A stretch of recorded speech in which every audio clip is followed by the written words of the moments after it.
Hey guys, welcome back to the channel. This is story about what if Naruto trained by Jiraiya and Tsunade before Academy Part 1. Before I start, please do support for more amazing content and comments for Part 2. Do consider to subscribe my channel and share my video to your friends and check out the description as well. Let's start the video. Naruto, what's chakra made of? Iruka asked the boy. Naruto Uzumaki had been distracted for most of the class, gazing affectionately at Sakura Haruno, lost in daydreams about his crush. Many students chuckled and turned to face their classmate, who seemed to snap back to reality. What? How am I supposed to know that, Iruka-sensei? I talked about it just 5 minutes ago. Nearly everyone burst into laughter at the dead last, who blushed faintly, frowned and did his best to ignore them. The only ones who hadn't made fun of Naruto had been Sasuke Uchiha, who was too busy being cold and emotionless, Shino Aburame, who no one had ever seen laugh, Shikamaru Nara, who was now awakening from his sleep and asking Choji Akimichi what was going on, and Hinata Hyuga, who had a slight blush on her face and looked at the blonde with concern. Sakura-chan! Sakura-chan! Naruto yelled, running towards Sakura with a huge grin on his face. What now, Yubaka? The pink-haired girl asked, although she had a very good idea of what he wanted. I was just thinking you want to come and have lunch with me? He said, hopeful. Sakura only sighed at that. So I can get your food all over me while watching you pig out on it? No thanks. Ignoring the boy's sad and hurt look, she arrogantly turned her back on him and ran off to join Ino Yamanaka and a bunch of other girls from their class, who were circled around Sasuke, much to his discomfort, fighting for the right to feed him. That day, Naruto had lunch alone, again, on his favorite swing, while Hinata spied on him from behind a tree. She had never minded watching him have lunch. Very good. Another bullseye, Iruka said, writing the results on a piece of paper after Sasuke had thrown his last kunai. That makes a perfect score again. Congratulations. HN. The Uchiha mumbled, fans already gathering around him. Your turn, Naruto. The teacher instructed. Alright. Watch this, Sakura-chan. He yelled as he stepped in front of the target, kunai at the ready. His first throw was a total miss, as well as the second and the third, and most of the students laughed at him again. Angry, he got ready for a fourth one, moving his arm behind his head and launching the ninja knife with as much strength as he could, which turned out to be a tad too much. He lost his balance and let go of the weapon early. It flew straight towards Iruka, who dodged it right in time to have the sharp blade miss his right ear for a few inches. The class froze, the laughter instantly stopped. That was not good. Naruto. A very angry teacher grabbed Naruto by his collar and dragged him back to the academy building for punishment, ignoring the boy's struggles, protests, and several apologies. While the rest of the children resumed their interrupted laughter, Hinata picked up the kunai Naruto had used, to make sure they'd be returned to him later. Sakura-chan. Hey, Sakura-chan. The academy had closed for the day, it was already getting dark and the students headed home. Naruto rushed towards his crush, who had just turned left into a shortcut alley with Sasuke, unsuccessfully attempting to start a conversation with him. What do you want this time, Naruto? She asked, her patience wearing thin. I was wondering if you'd like me to walk you home. Sakura thought about whether she should slap him or kick him for asking her that for the 5th time that week when she noticed she'd stopped walking and was losing Sasuke. No, Naruto, I don't, now leave me alone. She graciously turned around and ran back to the Uchiha, who hadn't even noticed she'd stayed behind. A few seconds went by. Sakura-chan? Naruto repeated. I told you, I don't want you to walk me home, Naruto. Sakura-chan, it's not that, the boy whispered, so quietly she could hardly figure out what he'd said. Naruto, for the last time, she was cut mid-sentence when she turned around and faced 3 masked, obviously adult shinobi, one of which, his face covered by the likeness of a lion, held a kunai to Naruto's throat. They were dressed in a mixture of ninja and civilian clothes, and although their masks were similar, they were quite obviously not ANBU operatives. Sasuke seemed to detect the 3 men's presences. His expression the exact same as when he was walking home, one of perfect disinterest and impassivity. He took out a kunai of his own from his pocket and ran at full speed to confront his opponents. This seemed to amuse them. As soon as Sasuke was close enough, the one holding a knife to Naruto's throat kicked him in the chest with immense strength, causing him to fly onto Sakura, already unconscious by the time he hit her. You idiot! Another of the men, one with an eagle mask, yelled. You were specifically told not to hurt any other child. And what do? You go and kick the Uchiha kid. We're only here for the demon brat. While Sakura got Sasuke off of her, Naruto took advantage of his assailant's distraction to break free of the man's grasp and deliver a swift kick to his most treasured area, which had him rolling on the ground screaming in pain. "Why, you the eagle-masked one," said, punching the blonde right in the nose before the latter could run, obtaining with much satisfaction a loud crack from the hit. Meanwhile, the third man, one with a cat mask, helped his fallen comrade up. The three adult shinobi gathered around Naruto, who was helplessly lying on the ground, and proceeded to kick him as much as they could, laughing hard as they did so, clearly enjoying themselves. Sakura-chan helped the young blonde, pleaded between exclamations of pain. But the girl was unable to move a muscle. She was too afraid to. When one of the adults decided it was getting uninteresting to kick Naruto's back, he moved on to the head, hitting his temple with deadly precision, causing Sakura to go even paler than she already was, cold shivers running down her back. Somehow, Naruto managed to cling to consciousness, silently begging for her to help him with his eyes, his blood spilling all over the pavement. Then Sasuke, who had been lying against the wall, coughed, and blood ran down his chin. The girl's eyes widened in surprise and horror. "Sasuke-kun!" she shouted, and without a second thought she grabbed Sasuke and carried him away, towards the hospital. Naruto was now alone.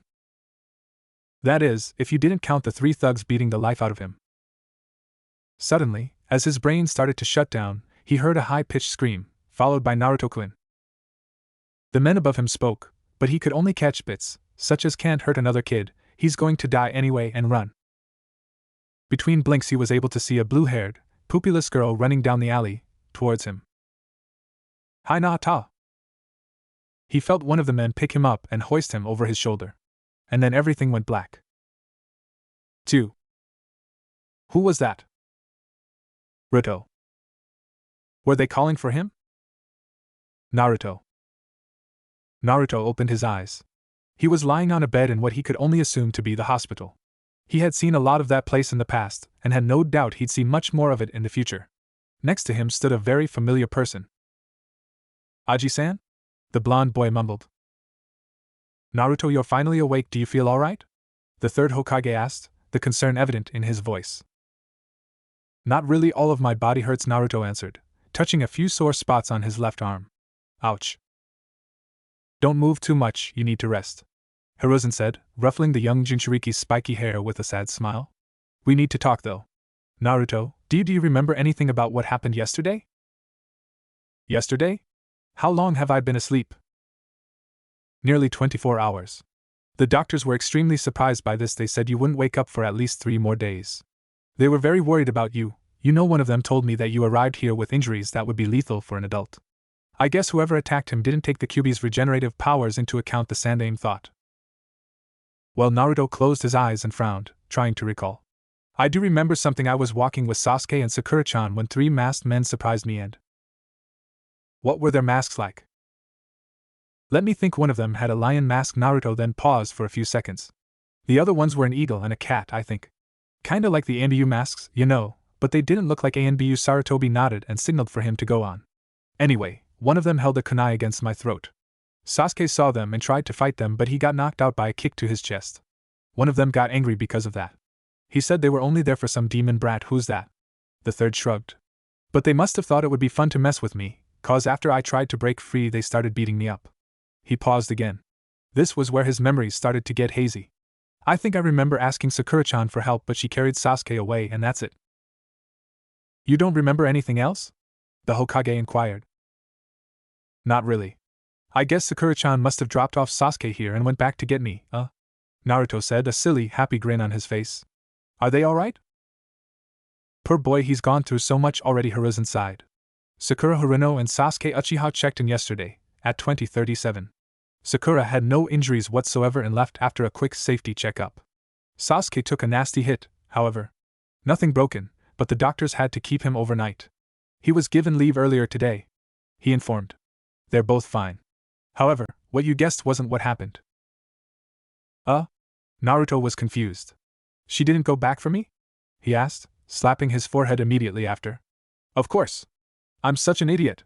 There were bad guys there. She must have told the medic Neens about me and they went to get me." Hiruzen shook his head. "Still not quite right. You were brought here by none other than Hinata Hyuga." "Hinata?" Now that the old man talked about it, he did remember seeing her there, just before he passed out. Wait, does that mean that after a few seconds of pondering, his eyes began to tear up? Sakura-chan left me to die. The Hokage bit his lip and went on, deciding it was best to avoid the questions so as not to hurt the boy even more. Hinata called the attention of a few shinobi who scared off those 3 men before they could make off with you and carried you here on her own right in time for the doctors to save you. Even though you heal faster than most, a few minutes later and you'd be dead by now. You owe her your life, Naruto. He pointed to a vase of flowers on a table on the other side of Naruto's bed. She was also the one who sent you those. I can tell that she really cares about you. But Naruto didn't catch the Sandame's last words. He was looking at his lap, his eyes wide and teary, mumbling, Sakura-chan left me to die. Sarutobi sighed deeply. He would have liked to stay there a bit more and comfort Naruto, but the sooner he alerted his forces about the men who'd attacked him, the better. Getting up to leave, he added a few more words. At this healing rate, you should be out of here by Thursday morning. You don't have to attend to the academy that day. Take the morning for yourself, but come to see me in my office at 1 p.m. sharp. We have very serious matters to discuss. Please try not to be late. For the following couple of days, Naruto grew tired of the hospital and its disgusting food. Apart from the Hokage, no one had come to visit him, so he spent most of his time alone, with nothing to do except for thinking. And Naruto wasn't a big fan of thinking. What else was he to do, though? So he thought. He thought about Sakura, who had abandoned him, Sasuke, who had surprisingly tried to save him, Hinata, who had actually saved him, those 3 ninja, and the reason why the villagers hated him so much, and what the old man could possibly want from him. He thought uncharacteristically long and hard. And he came to a few conclusions. Finally, Thursday came. Naruto was happily let out of the hospital at 11:30. He still had an hour and a half until the meeting with the Hokage, and he didn't feel like having lunch yet, but he knew exactly what to do with that time. Academy students always had a 2-hour lunch break at 11:45, so Naruto had exactly 15 minutes which he didn't want to go to waste. He quickly ran through the village to one of the shops which had never overcharged or refused to sell to the young Jinchuriki, the Yamanaka flower shop. Not that he'd had a lot of need for flowers in the past. A bell rang as Naruto pushed the door and entered. There was a tall, blonde lady behind the counter who he didn't recognize. "Hello there. What can I do for you?" she kindly asked. The boy went straight to the point. "Are you Ino's mom?" he said unceremoniously. Manners had never been his forte. However, the woman didn't seem to mind, and she chuckled lightly. "Indeed I am. My name is Kayuki. And you must be." She examined the other blonde, his whisker marks giving him away almost immediately. He was the QB container. "Naruto, is that right?" "Yeah, how did you know?" Ino has talked about you," Kayuki explained. And it wasn't exactly a lie. Ino had mentioned the boy once or twice, mostly in anecdotes involving him striving for Sakura's attention, and from what she'd said it was clear that she didn't have a high opinion of him. "Ino talks about me?" Naruto seemed surprised. "Does she say nice things?" Yes, of course," the flower shop owner said with a fake, wide smile, patting the boy on the head. "Now, what brings you here?" she asked before Naruto had the chance to continue. "I want some flowers for this girl I know." Kayuki raised an eyebrow. It was probably Sakura, and from everything Ino had told her, the older Yamanaka knew that if Naruto were to show up with flowers for the Haruno, the latter would most likely beat him up. "Are they for a certain pink-haired girl?" she asked sweetly, already going over ways to convince the boy not to go through with his plan in her mind. "What? Oh no, they're not." Now she was really curious, but decided not to press the subject. "All right then, which do you want?" "I want some pretty ones." The Yamanaka woman chuckled. "All flowers are pretty, Naruto. Let me help you with your decision. Do you have any particular meaning in mind?" "What dash?" "Flowers have meanings, Naruto, didn't you know?" The hilarious confused look on the boy's face was good enough of an answer. For example, Kayuki pointed to some red roses on the counter. "A single red rose means love. I suppose those aren't the ones you want." The Jinchuriki shook his head, blushing a little. "Then you have dark pink ones." "That's it!" the younger blonde suddenly yelled when he caught sight of the little cardboard sign next to the flowers, startling Ino's mother. "I'm sorry, but those are the ones I need. Dark pink roses. Those mean gratitude. Are you grateful to this girl, Naruto?" "I am. Enormously grateful, so I'll take as many as I can afford with this money." He dumped the contents of his toad wallet on the counter. Very well. I'll throw in a few bluebells and white bellflowers and make a nice little bouquet for you, alright? They all mean the same. Naruto nodded and she started picking the flowers. The boy was surely not ungrateful, maybe Ino had exaggerated a bit about him. About 2 minutes later Naruto left the shop with 20 dark pink roses, as well as some bluebells and bellflowers, on his hand. It was 11:50. He'd be in time with no problem at all. Naruto got to the academy 3 minutes later. It would be hard finding his target among so many children, so he immediately started looking. He found her 10 minutes later, sitting against a tree, away from everyone, a lunchbox on her lap. Naruto frowned. He had had no idea that Hinata, just like him, ate lunch all by herself. Hinata! Hey, Hinata! The Hyuga girl, who had been looking distractedly at the ground, quickly raised her head, eyes widened and blushing. Can I sit down next to you? The heiress only blushed harder, her mouth slightly ajar now. With no need for an answer, Naruto did exactly what he'd asked to, keeping the roses hidden behind his back as well as he could at all times. He couldn't help but to think that for someone who possessed one of the legendary Jujutsu, Hinata was particularly unobservant. In the future he'd be proven wrong. So you're out of the hospital already? Hinata forced herself to ask. Yeah, I'm much better now. Naruto answered with a huge vulpine grin she couldn't help but to smile at. Which brings me back to the reason I'm here. When I woke up, I remembered little of what had happened, but Aji-san told me you saved me. Is that true? The shy girl nodded. I thought so. The boy put on a serious face that Hinata had never seen before, and revealed the flowers he had been hiding. These are for you. Thank you so much, Hinata-chan. That was too much for the poor Hyuga. Naruto was sitting right next to her, had given her flowers and had called her Hinata-chan. So red that she'd probably be able to glow in the dark, she closed her eyes and fainted. Only to be awakened by said boy, who had dumped a glass of water on her head. I'm sorry, Hinata-chan. The blonde started, but the shy girl shook her head, indicating it was all right. And there it was again. The suffix. Hinata still couldn't believe that was happening to herself. It was just too good to be true. Here. The Jinchuriki handed the heiress the flowers. Dark pink roses symbolize gratitude, you know?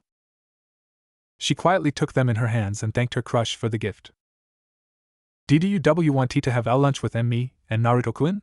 The words suddenly escaped her mouth, and there had been nothing she could have done about it. Unable to look him in the eyes, she faced her flowers instead while waiting for an answer.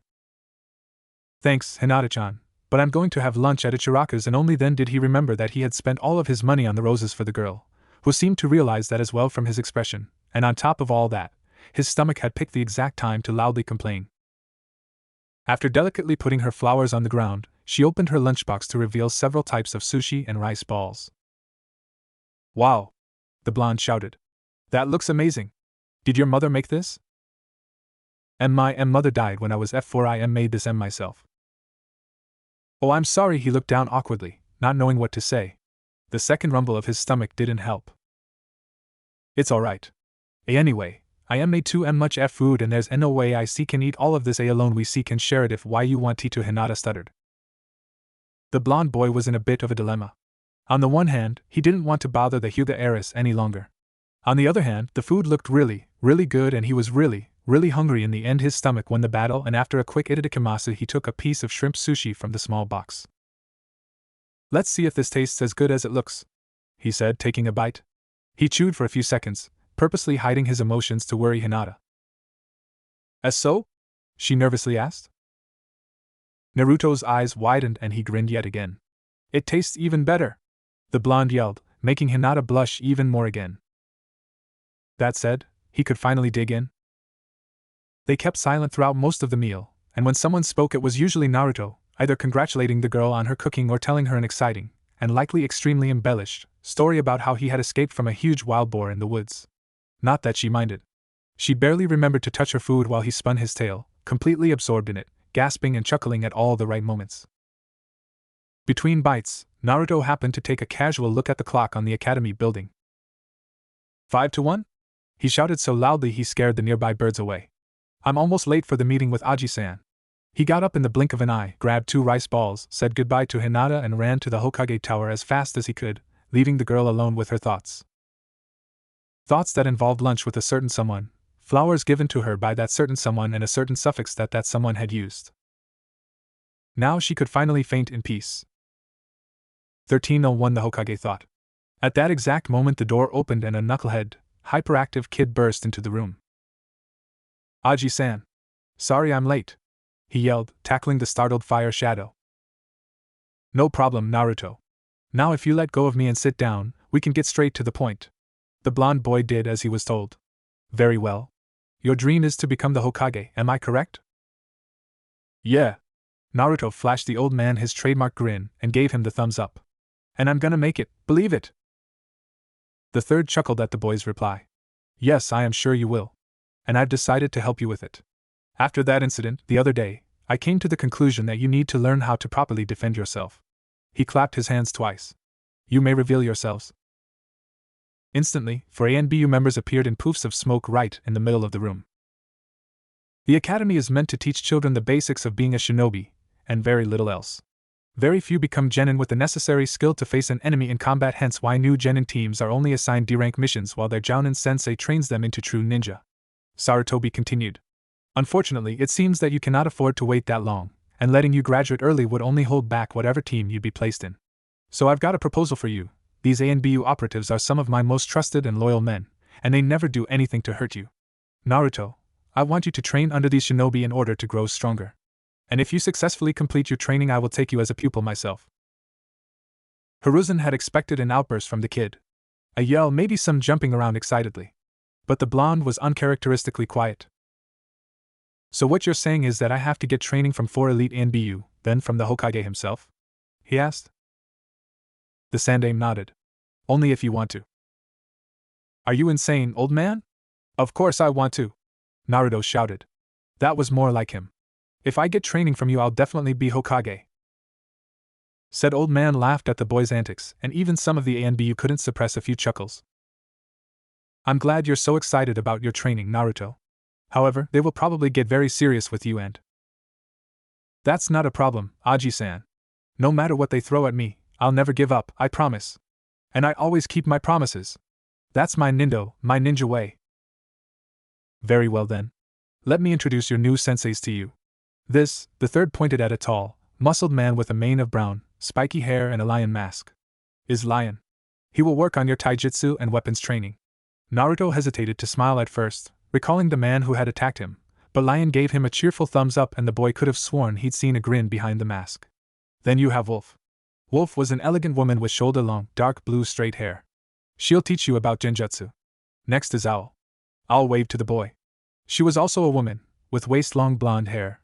Fortunately, she hadn't noticed that it had taken him 1 whole minute to take his eyes off of her curves. She'll focus on the theoretical part of your education. Finally, we have Hair. Hair was a man, shorter than Lion but just as bulky, with short, messy black hair that made him look like he'd just woken up. As you may have guessed, Hair will teach you ninjutsu and chakra control. The Jinchuriki nodded his understanding and Sarutobi dismissed the ANBU, who promptly returned to the shadows. Tomorrow is the final day of classes for this year, correct? The Hokage asked. Without waiting for an answer, he proceeded, You won't be able to attend to the academy while training with your new instructors, so I've arranged for you to be allowed to miss about 2 years of it. You will, however, be allowed to show up tomorrow and stay there until lunchtime so you can say goodbye to Irika and all of your friends. Understood? Naruto nodded sadly. He didn't really have any friends. Well, maybe except for Hinata. That's all for now, Naruto. Now go home and see to it that you get some good rest. You are to meet Lion, Hare, Owl and Wolf at Training Ground 15 at 13:30, after lunch, and being tired won't do you any favors. The boy nodded and left. That day, Sakura Haruno had gotten to the academy early, as usual, in order to get the seat next to Sasuke. And as usual, Naruto had gotten there late. As the blonde boy entered the room, a feeling of dread washed all over the pinkette. There was an empty seat right next to her. Calm down, Sakura, calm down, she thought. Naruto's talking to Irika-sensei, so you've got time to think. The Jinchuriki had finished his talk with Irika and was now climbing up the stairs, getting nearer and nearer. Seats taken, Sakura yelled as he got there, putting her hands over the vacant seat so he couldn't sit down. Naruto just walked right past, not even acknowledging her. That was strange. Usually he'd beg to sit down next to her, and although she was relieved, she couldn't help but to feel confused as well.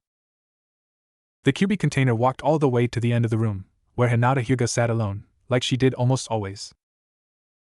All of the other students watched in awe as the dead last, ignoring Sakura's stare, asked the shy girl if he could sit down next to her, request to which she nervously agreed, redder than she'd ever been. What? What are you looking at? He shouted as he noticed all the strange looks he was being given. Left from him, Hinata sunk into her seat, extremely embarrassed. Ahem. May we begin the class? Iruka said after a few more seconds. He too had been astonished at Naruto's behavior, although happy that the blonde had found a new friend. He needed as many of them as he could get, and there was no better person to start with than the Hyuga heiress. Today's lesson will be on Konoha clans and their bloodline limits. Moans echoed all over the classroom as the students opened their textbooks on the page their teacher indicated. Konoha, just like the other 4 major hidden villages, has a big number of clans and bloodlines. Hinata-chan, Naruto whispered. The girl reluctantly turned to face him and, while disapproving of talking during class, not that she'd ever dare to tell him that why yes? I want to ask you something, he said, before quickly adding if that's alright. He was more nervous than Hinata had ever seen him. Worried, she now gave him her full, undivided attention. What is it, and Naruto-kun? The boy shot Iruka a few glances, to which the Chunin replied with a knowing, do you really have to do that now? We will have a break in just half an hour, look, nodding for the blonde to continue nevertheless. Hinata-chan, I was wondering. Are we friends? I mean, Naruto hurriedly corrected. I'll be your friend if you want to, of course, but will you be mine?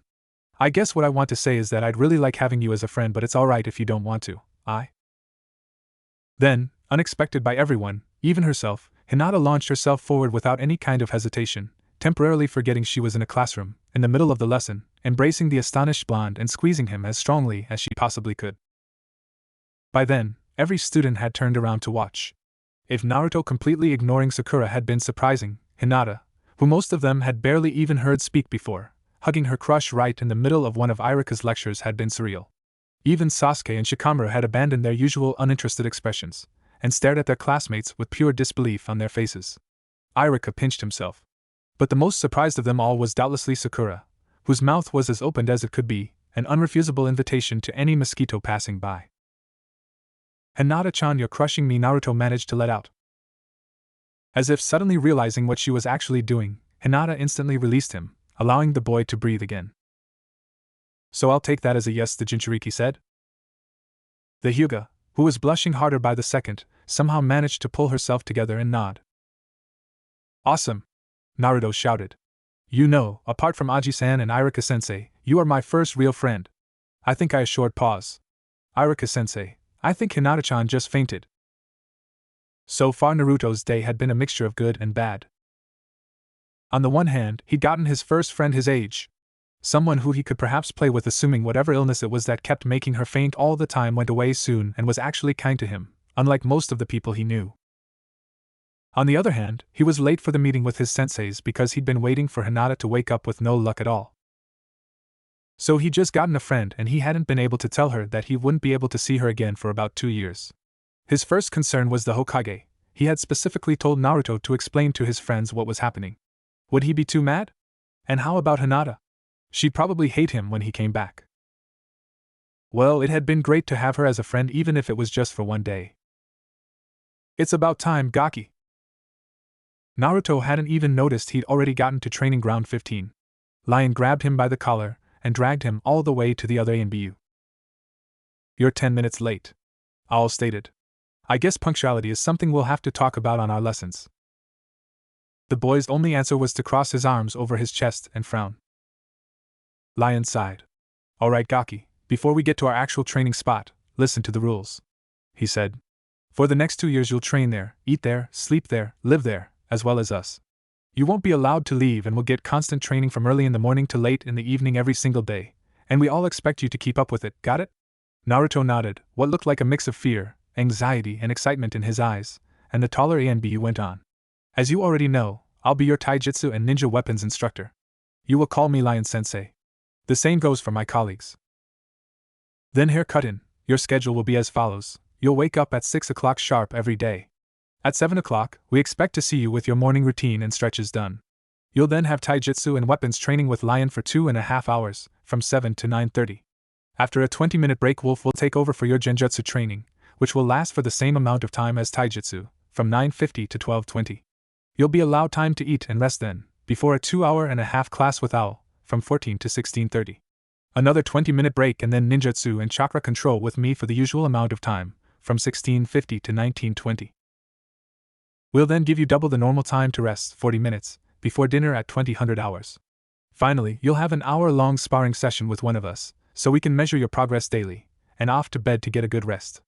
Owl explained. Got it? Although it was maybe a little too much information for Naruto to take in at once, he nodded, knowing he'd eventually grow used to his schedule. There are some more things you should know, Wolf said.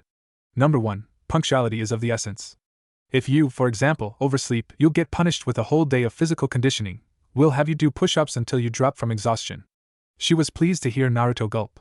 Number 2, this is not, and I repeat, is not a tough schedule. ENBU training is a tough schedule, not this, so we expect you to keep up with it.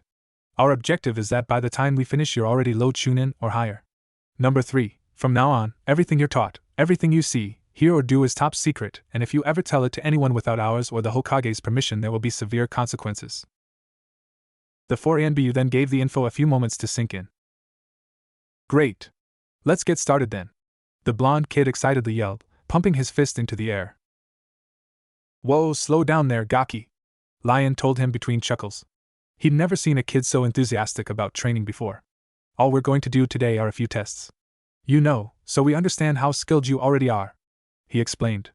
We're not going to do them here though. Where to then? The QB Jinchuriki asked. Naruto-kun, have you ever heard about Training Ground Zero? Owl replied. The boy answered by shaking his head. It's a secret training ground for very important and higher-level ninja and some of the Hokage's elite bodyguards, like us, Hare said.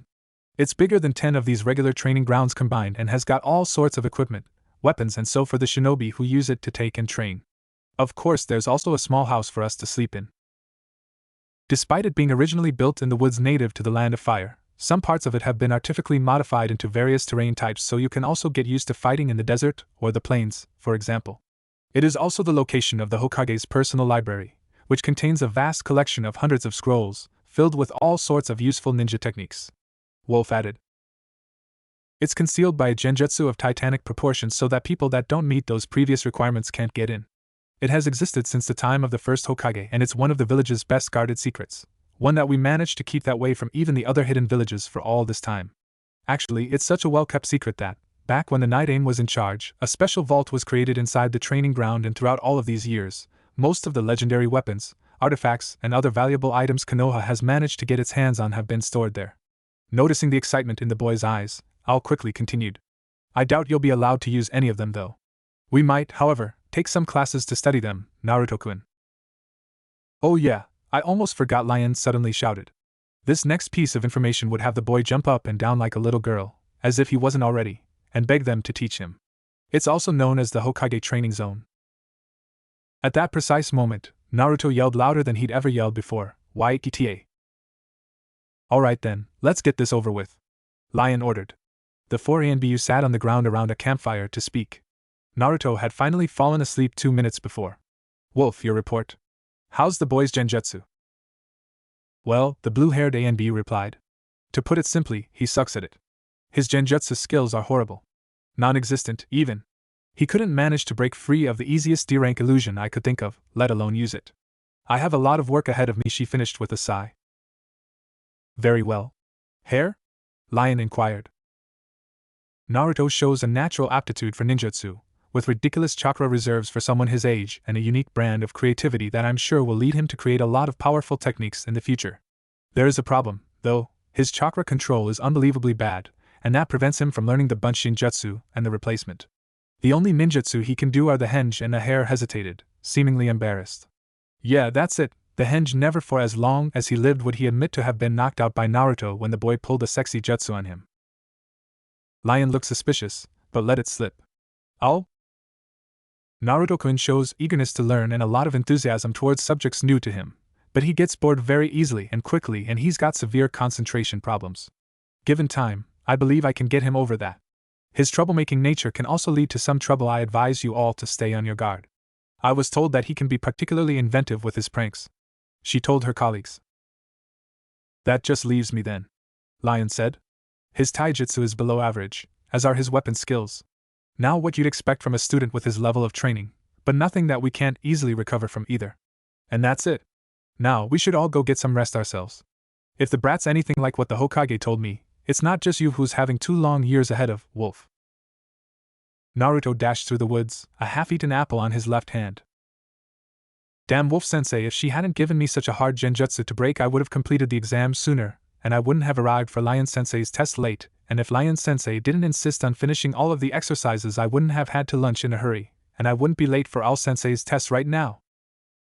He got to a clearing with a large wooden house on the middle and jumped down. It had been almost 2 exact years since Naruto started his training under the 4 elite ANBU, and the time to return to the village and the academy was getting closer. He just had to pass the final exams, and then he would have his comeback. He'd certainly changed during all that time, both on the outside and on the inside. He was taller, of course, and also more muscled, but apart from that, there were no other significant changes to his appearance. His hair was still just as blonde and just as spiky, he still wore an orange jumpsuit, and his grins and smiles remained precisely the same. Throughout those 2 years, however, he'd also matured and grown intellectually. Although his loud, boisterous personality had remained unchanged, he now knew when to keep it under control, and no longer charged headfirst into everything. Plus, he was much more powerful now, but he'd only know exactly how much after his sensei's final exams. Talking about which, he was currently late for one. He kicked the door open to find Owl standing by a desk with some pieces of paper on. "You're late, Naruto-kun," she scolded. Owl was the only one who called him Naruto-kun. Wolf didn't add any suffix, and Lion and Hare just called him Brat. Sometimes he wondered if they even knew his name. "Tell me about it," he whispered. The blonde ANBU was probably the kindest and friendliest of them all, but Naruto had quickly learned that he did not want to get on her bad side. Her fury was a terrible, humbling sight to behold, and he still had nightmares about some of the detentions she had put him through. "So is this my test?" he asked, pointing at the papers. "Part of it, yes." She then opened a handbag she'd brought and dumped its contents on the wooden piece of furniture. "And here's the rest." "What?" "Owl-sensei, there have got to be at least 50 pieces of paper here." He then picked one of them up and examined it. "Both sides?" "No, fair." 39, to be exact. Owl corrected. "You've got 2 hours. No pressure." Well, the test didn't go so badly after all. Naruto thought as he headed towards the clearing where he was supposed to meet Hare for the final exam. I mean, there was no way All-sensei expected me to do all of it. And 78 questions out of 106 is pretty good for 2 hours, plus there were some really tough questions. I mean, write a small text explaining the relation between Kirigakure's nickname, the Bloody Mist, and Shikaku, the Ichibi no Tanuki's attack on Tsunade, mentioning the night-aimed Tsuchikage of Iwagakure, Hanzo of the Salamander, leader of Amigakure, the Second Great Ninja War, Konohigakure's hidden tree crisis, and Kumogakure's attempts to steal the Byakugan? How the hell was I supposed to know that? Now all that was left was ninjutsu and chakra control exam, and if he did well then, and had done well with the other, he'd be allowed out of the Hokage training zone, back to the academy, and the 3rd Hokage himself would take him as a student. He really missed the village. The ANBU had kept true to their word. He hadn't been out of training ground zero since his training had started. He missed his small, messy, lonely apartment, he missed the academy, Irika, his class, Hinata, and Ichiraku's. Oh, how he missed Ichiraku's! And if he passed his exams, he'd be back to all that the following day. "Hey Gaki, I'm glad you're on time."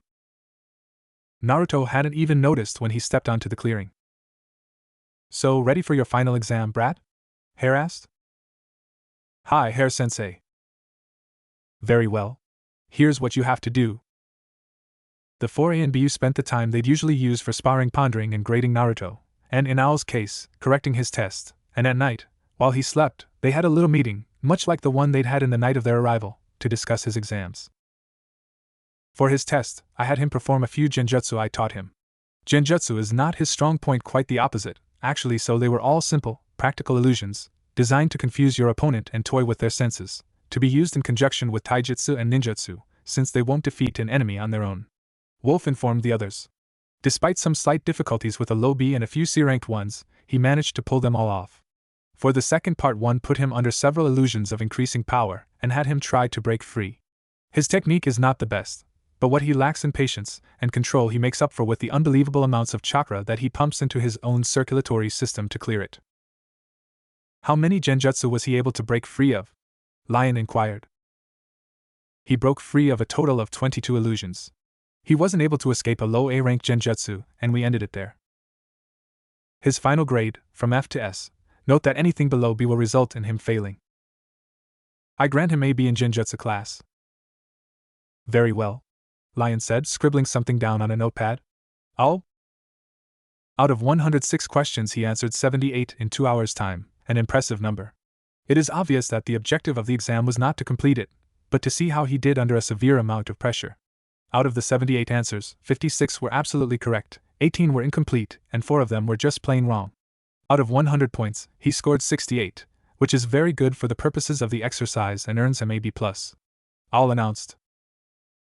All right. Let's. Lion started, stopping when he realized that Owl was holding up a finger, indicating that she was not done talking yet.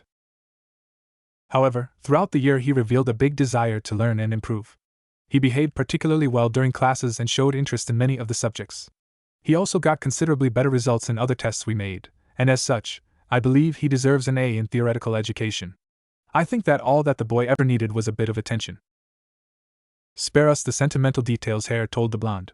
This earned him an alarm clock to the head. Hare. How did the boy do? Lion asked after taking notes of Owl's report. Well, to put it simply, he's a natural at ninjutsu. It's like he was born to do it. He had amazing chakra reserves before his training, during which his chakra coils developed. I'd say that now, his chakra capacity is somewhere around that of a very high Jounin's. If the boy continues to work hard, his chakra will rival that of the Kages by the time he turns 13. But isn't that the work of the Kyuubi? Wolf said. The Kyuubi has little to do with this. I hired a Hyuga clan member to look into his chakra system. While it is true that the Yondaime seal is filtering and purifying the demon's chakra and inserting it into the boy's chakra circulatory system, and it may speed up in the future, as Naruto gets stronger and the seal weakens, only about 1/10 of his current chakra was once the Kyuubi's. Hare explained. On to the ninjutsu. Lion told him. Right, sorry. So as I was saying, the boy's enormous quantities of chakra and stamina more than make up for his somewhat lousy control. I taught him mainly elemental jutsus, from D rank to high B rank. My exam consisted in doing several jutsus of increasing difficulty. The more, the better. He had exactly 3 soldier pills at his disposal, but it was an hour before he decided to take the first one, and the third he showed a tiny sphere on his hand. Is still here. He managed to go through all the jutsus he knew, and I had him repeat some until the 2 hours were over. If not for his lack of control, he'd have an easy S, but as such I'm forced to lower it to an S-. Very well. Again, Lion wrote something and spoke himself. I guess it's my turn now. The boy likes taijutsu, and is quite good at it. I focused mainly on strength and speed, taught him 5 different styles, from D to B rank, and had him show all of them for the first part of the test. For the second part, I had him show off his weapon skills. Because I taught him taijutsu the most, which I believe will be more useful, he doesn't specialize in any particular kind of weapon. His knowledge is limited to the typical kunai, shuriken, and the occasional windmill shuriken, and he attained an A for all 3 of those. Finally, we both sparred. Besides making use of all of his styles and weapons, he showed an astonishing ability to improvise, having been able to catch me by surprise several times. His final grade in taijutsu class A+. He wrote it down too. All in all, the boy has grown from an academy student to a certain Haichunin level. We made it. Owl stated. He made it. Wolf corrected. Mission complete. Lion said. Congratulations, guys. And congratulations, Naruto. Naruto. Naruto. Naruto. What? The Naruto looked at the person who was shouting. Lion Sensei, did you just call me by my name? Did Owl Sensei or Wolf Sensei finally tell you what it was? Haha, that's really funny, brat. In fact, why don't you tell some more jokes instead of getting to know the results of the exams? What, already? Naruto asked, earning a nod from Lion. Wow, that was fast. Irika-sensei always took ages to correct the ones we did back at the academy. Right, because he was just one and had a whole class of students. Lion said. But enough chit-chat. Do you or do you not want to know how you did? Of course I do. Alright then. In genjutsu, you lack technique and control, but more or less make up for it due to your big chakra reserves. You failed to break free of a low A rank illusion, and could not produce a genjutsu higher than low B rank. Naruto gulped. Those were too many negative aspects for him to be comfortable with. You got a B, Lion informed him. The boy let out a sigh of relief. Congratulations, Gaki. My name is Naruto, the blonde yelled, annoyed, but let his sensei ruffle his hair anyway. In Owl's test, you answered 78 questions out of 106. You got 56 right, 18 incomplete, and 4 wrong, scoring 68 out of 100. According to her, you show interest, enthusiasm, and, surprisingly, good behavior. Who's the one with the lame jokes now, sensei? Shut up, Gaki, Lion ordered. You get an A-. Now for ninjutsu. Hair says you're a natural at it. You lack control but have impressive chakra and stamina. You got an S-. That left Naruto utterly confused. An S? What's that? Last time I checked, S was a letter of the alphabet, and the mark above A. The ANBU told the boy. There's a mark above A? But Irika-sensei only marks tests up to A. Which probably means that no one in your class ever deserved better, Lion said. Not even Sasuke gets S's, Naruto thought. Anyway, taijutsu and weapons now, you did good, brat, really good. I don't feel like going into details, so you got an A+. Congratulations, Gaki, you pass with flying colors. Naruto's explosion of happiness took Lion 15 minutes to control. Just quit jumping around already, he shouted, holding the hyperactive knucklehead in a headlock. You need to get your things ready. We're going back to the village now. The boy's eyes widened. As in right now? As in we'll leave you here alone if you don't hurry up. Naruto poofed away and Lion was suddenly holding a log. Meet us at the gate, he shouted, knowing that the boy would hear it. Naruto ran to the gate, carrying a small backpack that contained all of his possessions, most of which were sealed in storage scrolls, a few clothes, most of them orange, his many kunai and shuriken, and some instant ramen. Apart from the crappy furniture back at his apartment, that was everything he owned.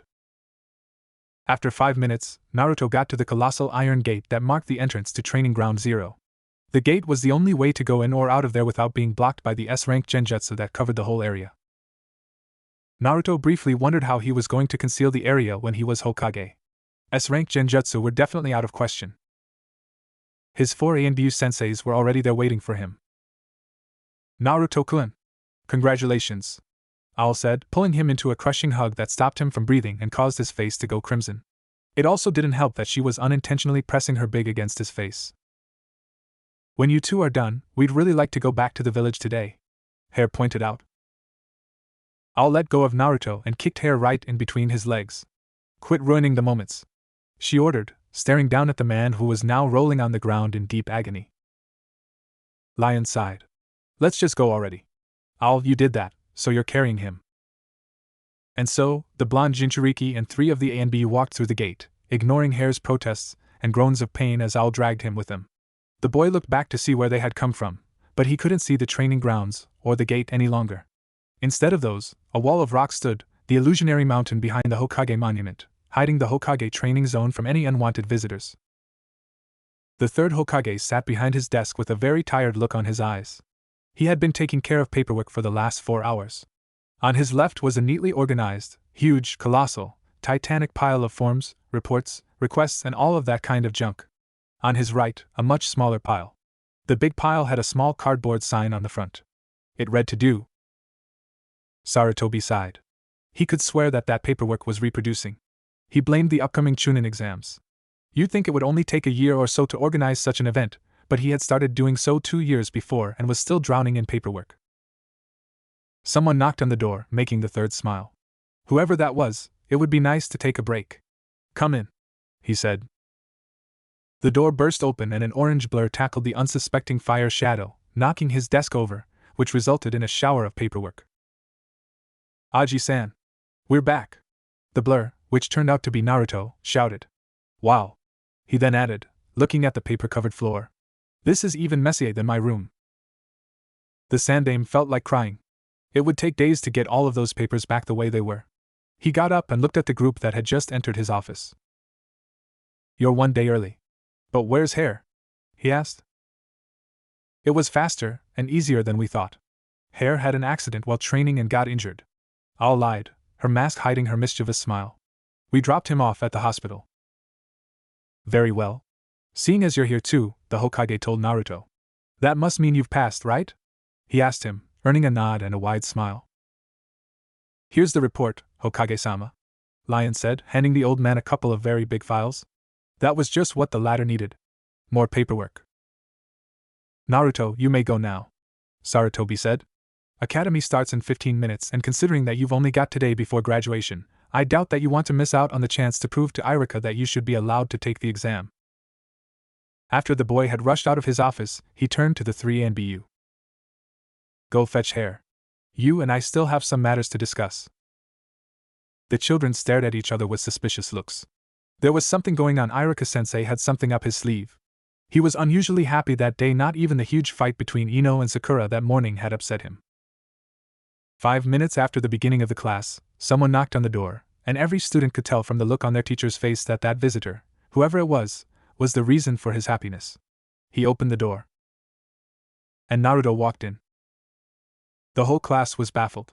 He had stopped attending to classes about 2 years ago, and there had been several rumors about the reason. Some said that he had left the village. Some said that he had been kicked out.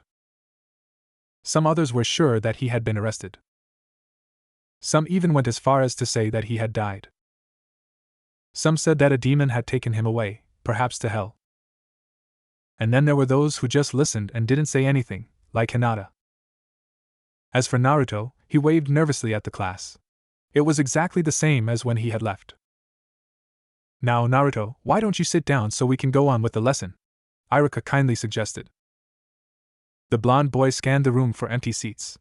As usual, both seats next to Shino were free, and Naruto didn't intend to anything about it. There was another unoccupied seat in the back of the room, next to Sakura, who was probably on one of her bad days since she had lost the one next to Sasuke to Ino. And finally, he spotted Hinata in the middle of the room, with Kiba on her left and a vacant chair on her right.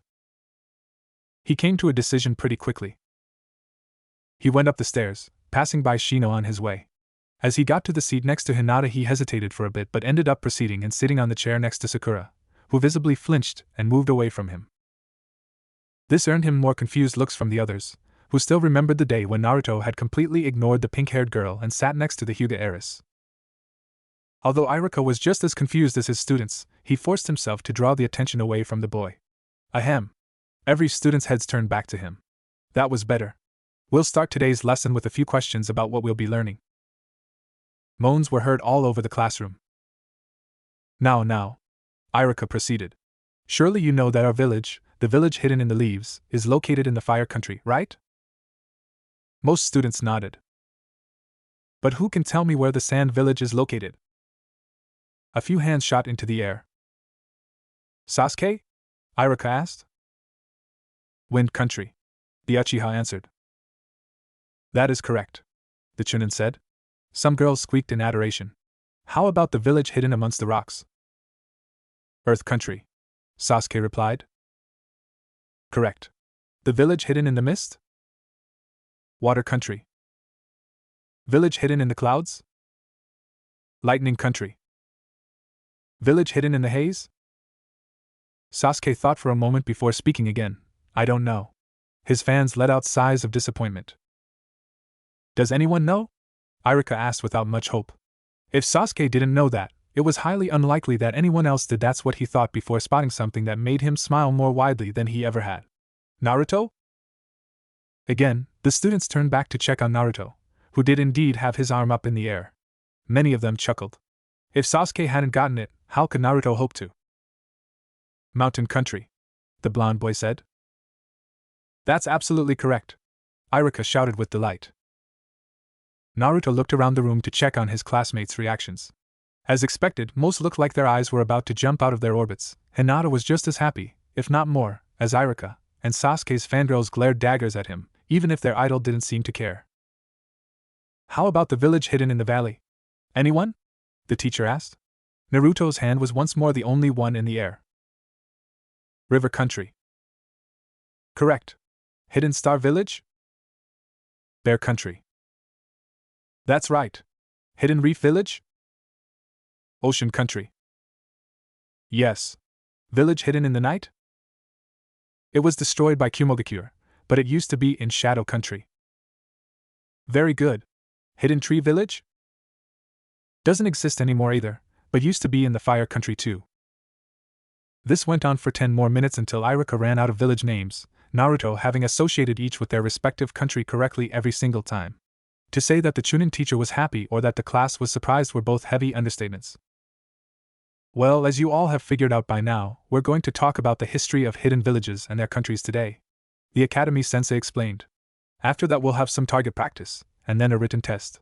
Remember that you must get at least AC in that test to qualify for the Genin exam. Very good. Another bullseye, Iruka said, writing the results in a piece of paper after Sasuke had thrown his last kunai. That makes a perfect score again. Congratulations. HN. The Uchiha mumbled, fans already gathering around him. Shooting Naruto, think you can do better? Looks. Your turn, Naruto, the teacher instructed. Alright. It's about time, the blonde boy yelled as he stepped in front of the target, ready to show everyone how awesome he had become. He knew he'd get a perfect score easily, but that wasn't enough to surpass Sasuke. He racked his brain for a moment to find a solution to that problem. The rest of the class watched as Naruto looked around for something, disregarding the target completely. Whenever you're ready, Naruto. There was a hint of impatience in Iruka's voice. With incredible speed, Naruto threw his kunai all of a sudden. It missed both the target and Iruka's face, the latter by a mere inches. Silence. Then. Naruto! The angry Chunin moved forward and grabbed his student by his collar before he could react. Wah, no, Iruka-sensei, wait! Wait! Look over there! Naruto shouted, pointing to where his sensei had been standing. He let go of the Jinchuriki and did as the boy had asked. I don't see anything.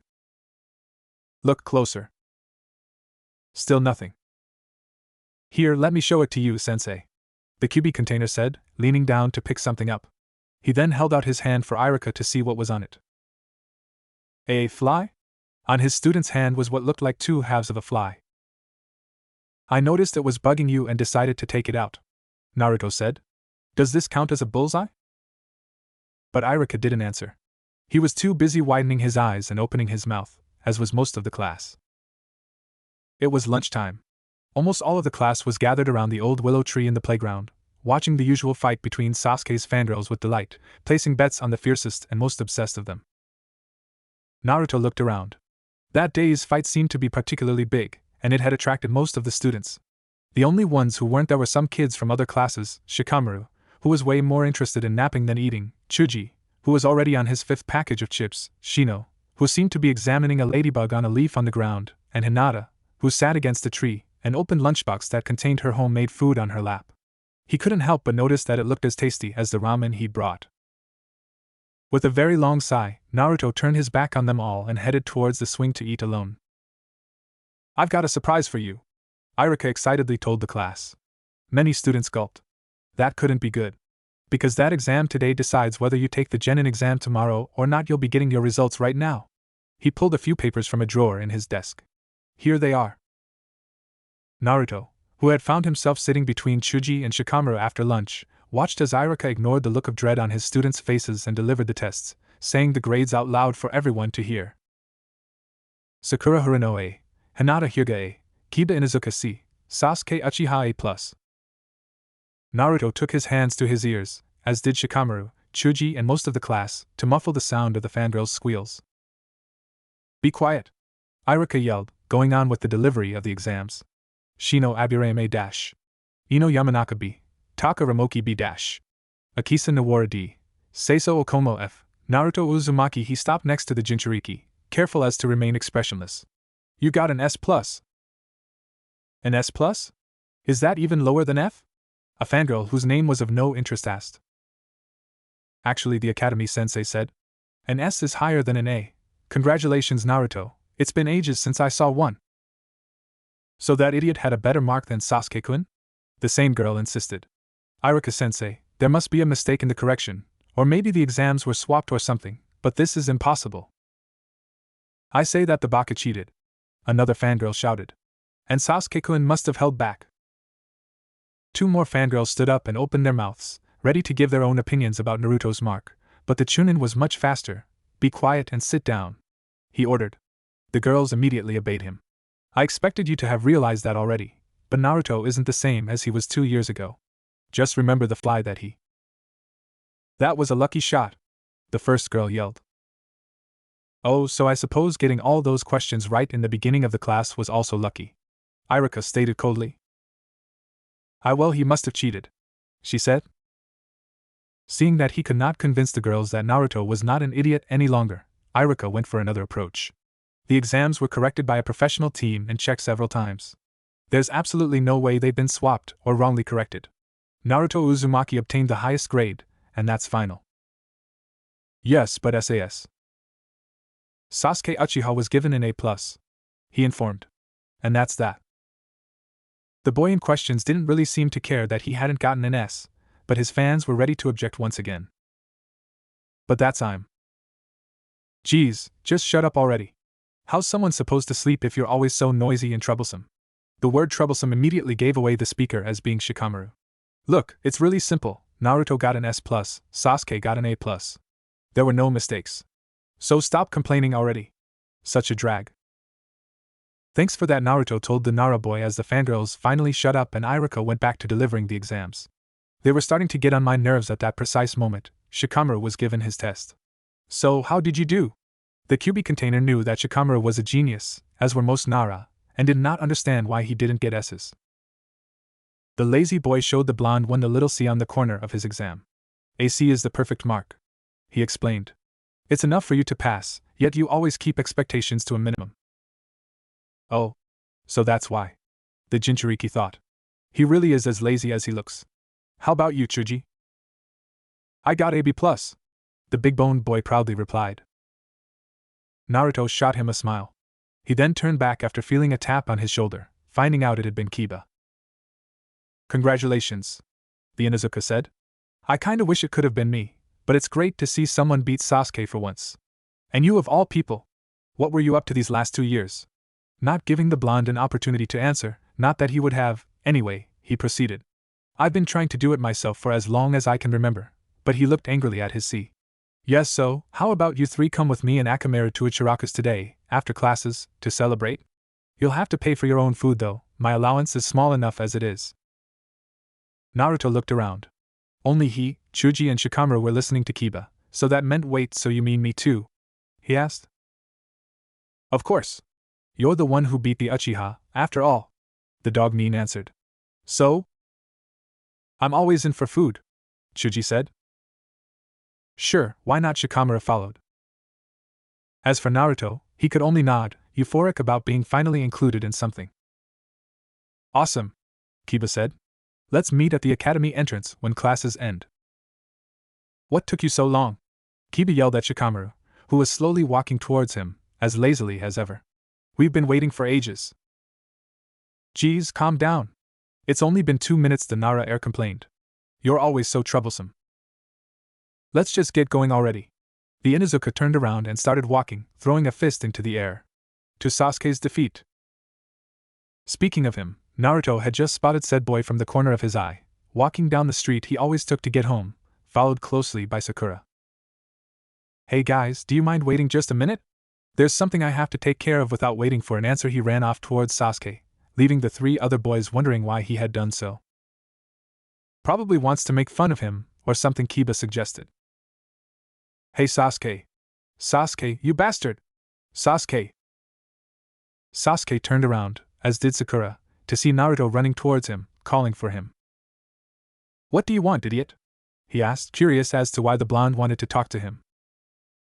As for Sakura, she stepped back and faced the ground, unable to look him in the eyes. Well, I wanted to tell you something, Naruto said as he reached the Uchiha. I never really got to thank you for trying to save me 3 years ago. Sasuke didn't know what to say to that, so he chose his usual reply, HN. I know that you and I aren't exactly friends or anything, but you still tried to save me, so thanks. But before the dark-haired boy could answer to that, another voice was heard. Oh, isn't this touching? Naruto knew that voice. His eyes widened and his heartbeat sped up. Where have you been all these years, brat? We've been looking for you. We still have some business to take care of. Sasuke and Sakura seemed to recognize the voice as well. As one, they turned around. Before them stood 3 masked men. Their masks, a lion, an eagle, and a cat. Hey there, brat. Missed us? Naruto didn't answer. Instead, he just gazed fiercely at the three men. Ooh, you look really scary. The man in the lion mask mocked, faking a shiver. But unfortunately for you, we were ordered to take you away by any means necessary, so none of your little friends will be able to help you this time. We will stop for nothing. Why you? Naruto suddenly vanished, appearing behind him a second later, a fist aimed at his face. However, before the punch could connect, the eagle-masked man jumped into the fray and kicked the blonde boy in the stomach, throwing him past Sasuke and Sakura, onto a wall. Naruto-kun! The Jinchuriki got to his feet and looked at the person who just cried out his name, Hinata Hyuga. She had ran down the street towards Naruto as fast as possible, a worried look on her face. Are you alright? She asked nervously. Hinata-chan? What are you?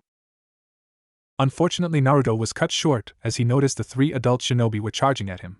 Sasuke moved to intercept the one with the cat mask, throwing several punches at him as fast as he could, and while his opponent managed to block everything that the Uchiha threw at him, but at least he was kept busy. Naruto pushed Hinata aside to keep her away from the fight and ran to confront the two other adults. The Hyuga girl, however, quickly regained her balance and decided to help her crush. She saw her opportunity when the blonde boy managed to land a solid hit on the one with the lion mask, causing him to step away from his colleagues, and charged at him much like Sasuke had done 3 years before. Naruto caught sight of what she was doing and suddenly what the outcome of it would be before it even happened. The older ninja took notice of the attacking girl and easily, almost lazily, kicked her in the chest with immense strength. She was thrown back, coughing blood before she even hit the ground. Serves the little demon-loving bitch right, the masked Nin mumbled. Hinata-chan! He shouted, breaking free of the enemy leader's grasp by hitting, and probably breaking, his nose and rushing to her side as Sakura had already done. Sasuke joined them a few moments later, a little beaten up but otherwise alright. She's not in any danger, Naruto said out loud with a sigh of relief. Someone should get her to a hospital, though. We can't keep fighting them here. The man with the eagle mask stated, eyeing the 4 children as his teammates helped him up. His nose was bloody and pulsing with pain. We'll be really screwed if someone else shows up. We have to lure him away somehow. How about the girl? The cat-masked man asked, pointing to Sakura. Doesn't the demon have a crush on her?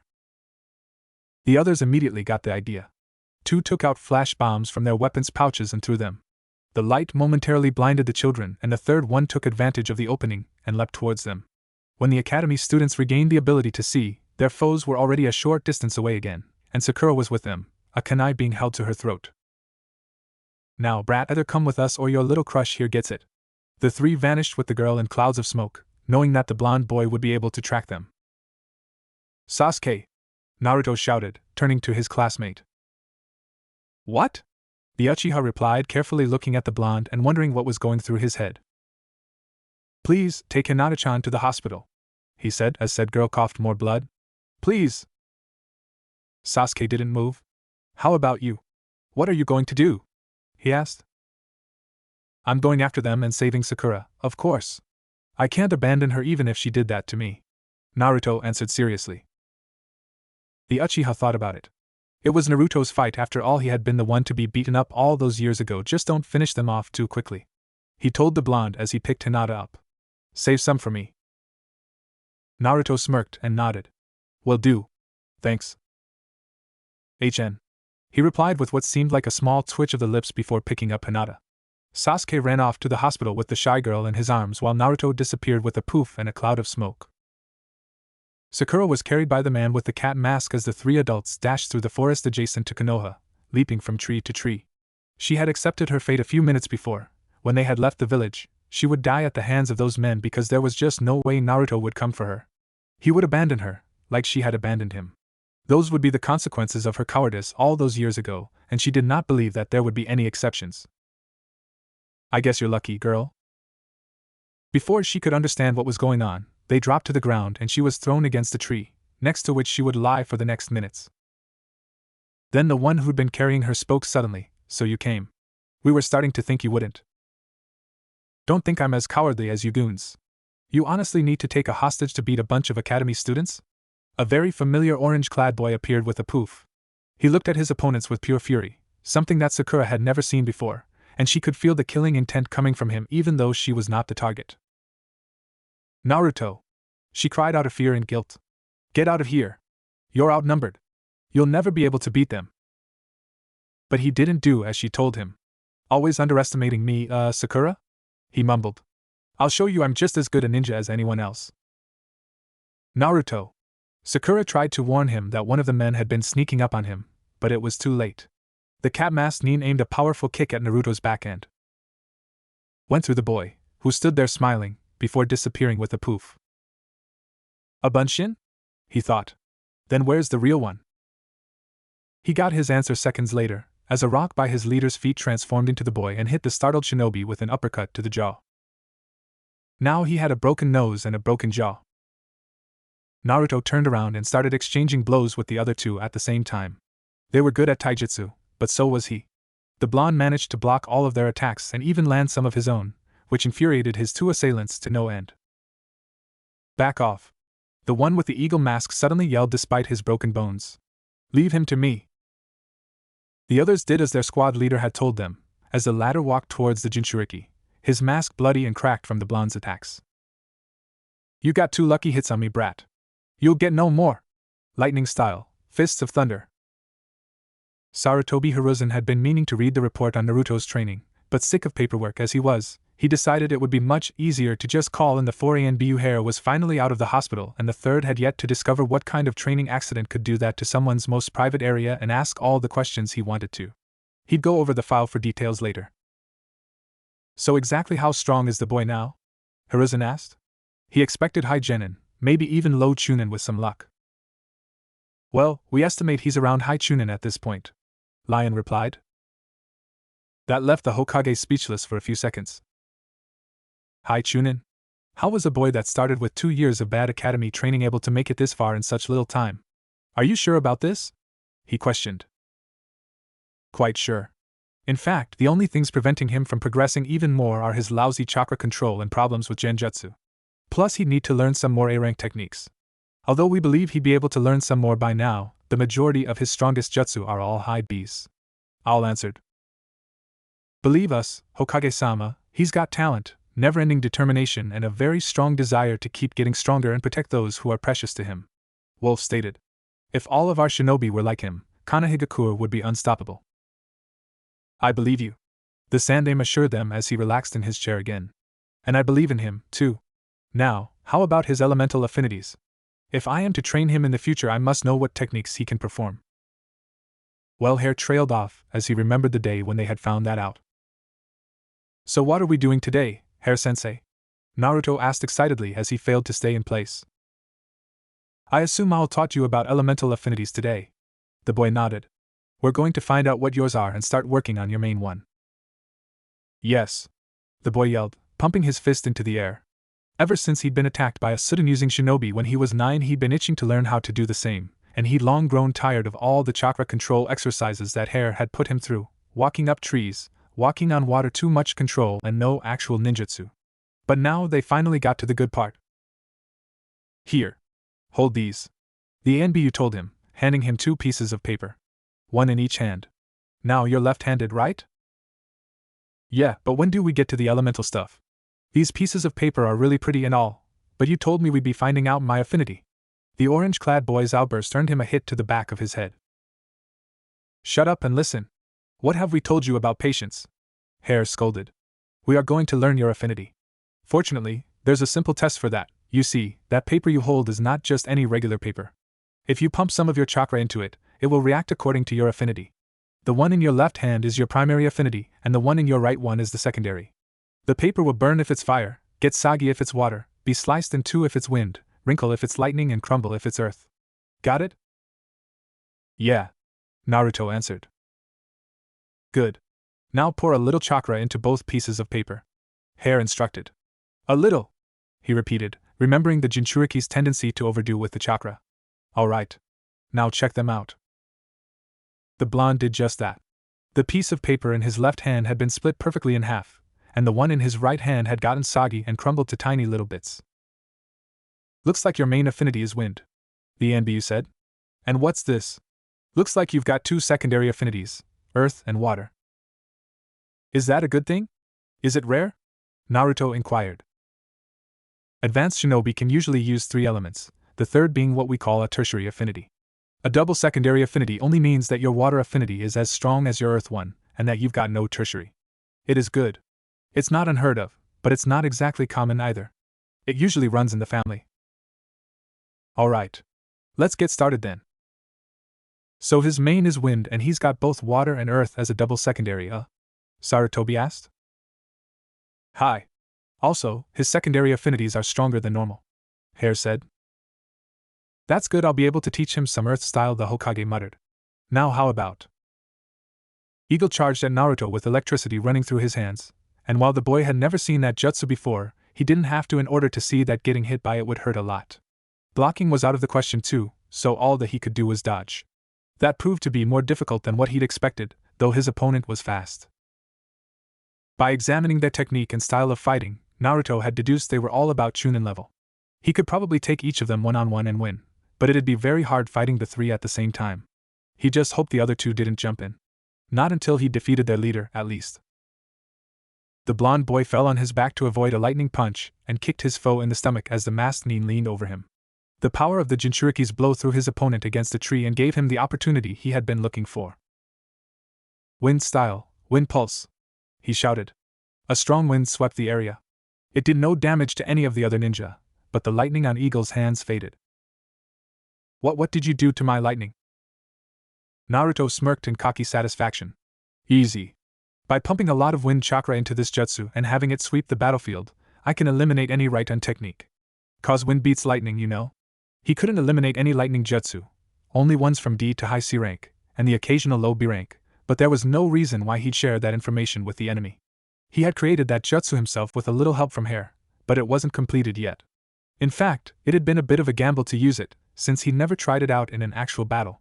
He was, however, proud and pleased that it's worked. As Hare had said, what better way is there to master a jutsu than to develop or tweak it yourself in order to fully understand it? Oh yeah? Then take this, you brat! Another of the trio yelled from behind him. Water style, water fong bullet. Earth style, earth release wall. The wall that the blonde created absorbed the projectile as if it was nothing. And earth beats water. You should study your elemental jutsu a little harder, Naruto taunted.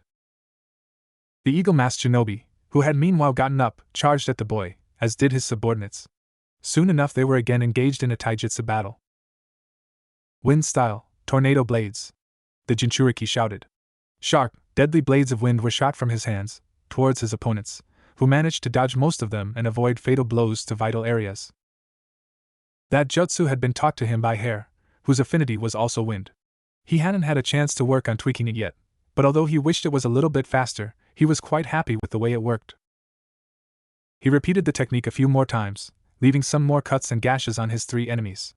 However, they just kept on charging and shooting their own jutsu at the boy, forcing him to keep moving and dodging, giving him as little time and room as possible. He also got more tired by the minute. Constantly running, jumping and ducking to avoid the blows was taking its toll on him, and that was saying something since he didn't tire easily, but he still wasn't recovered from the 2 years of training. He'd probably need 2 years of sleep to reach his peak again, after all that, and hadn't had the chance to get some decent rest yet.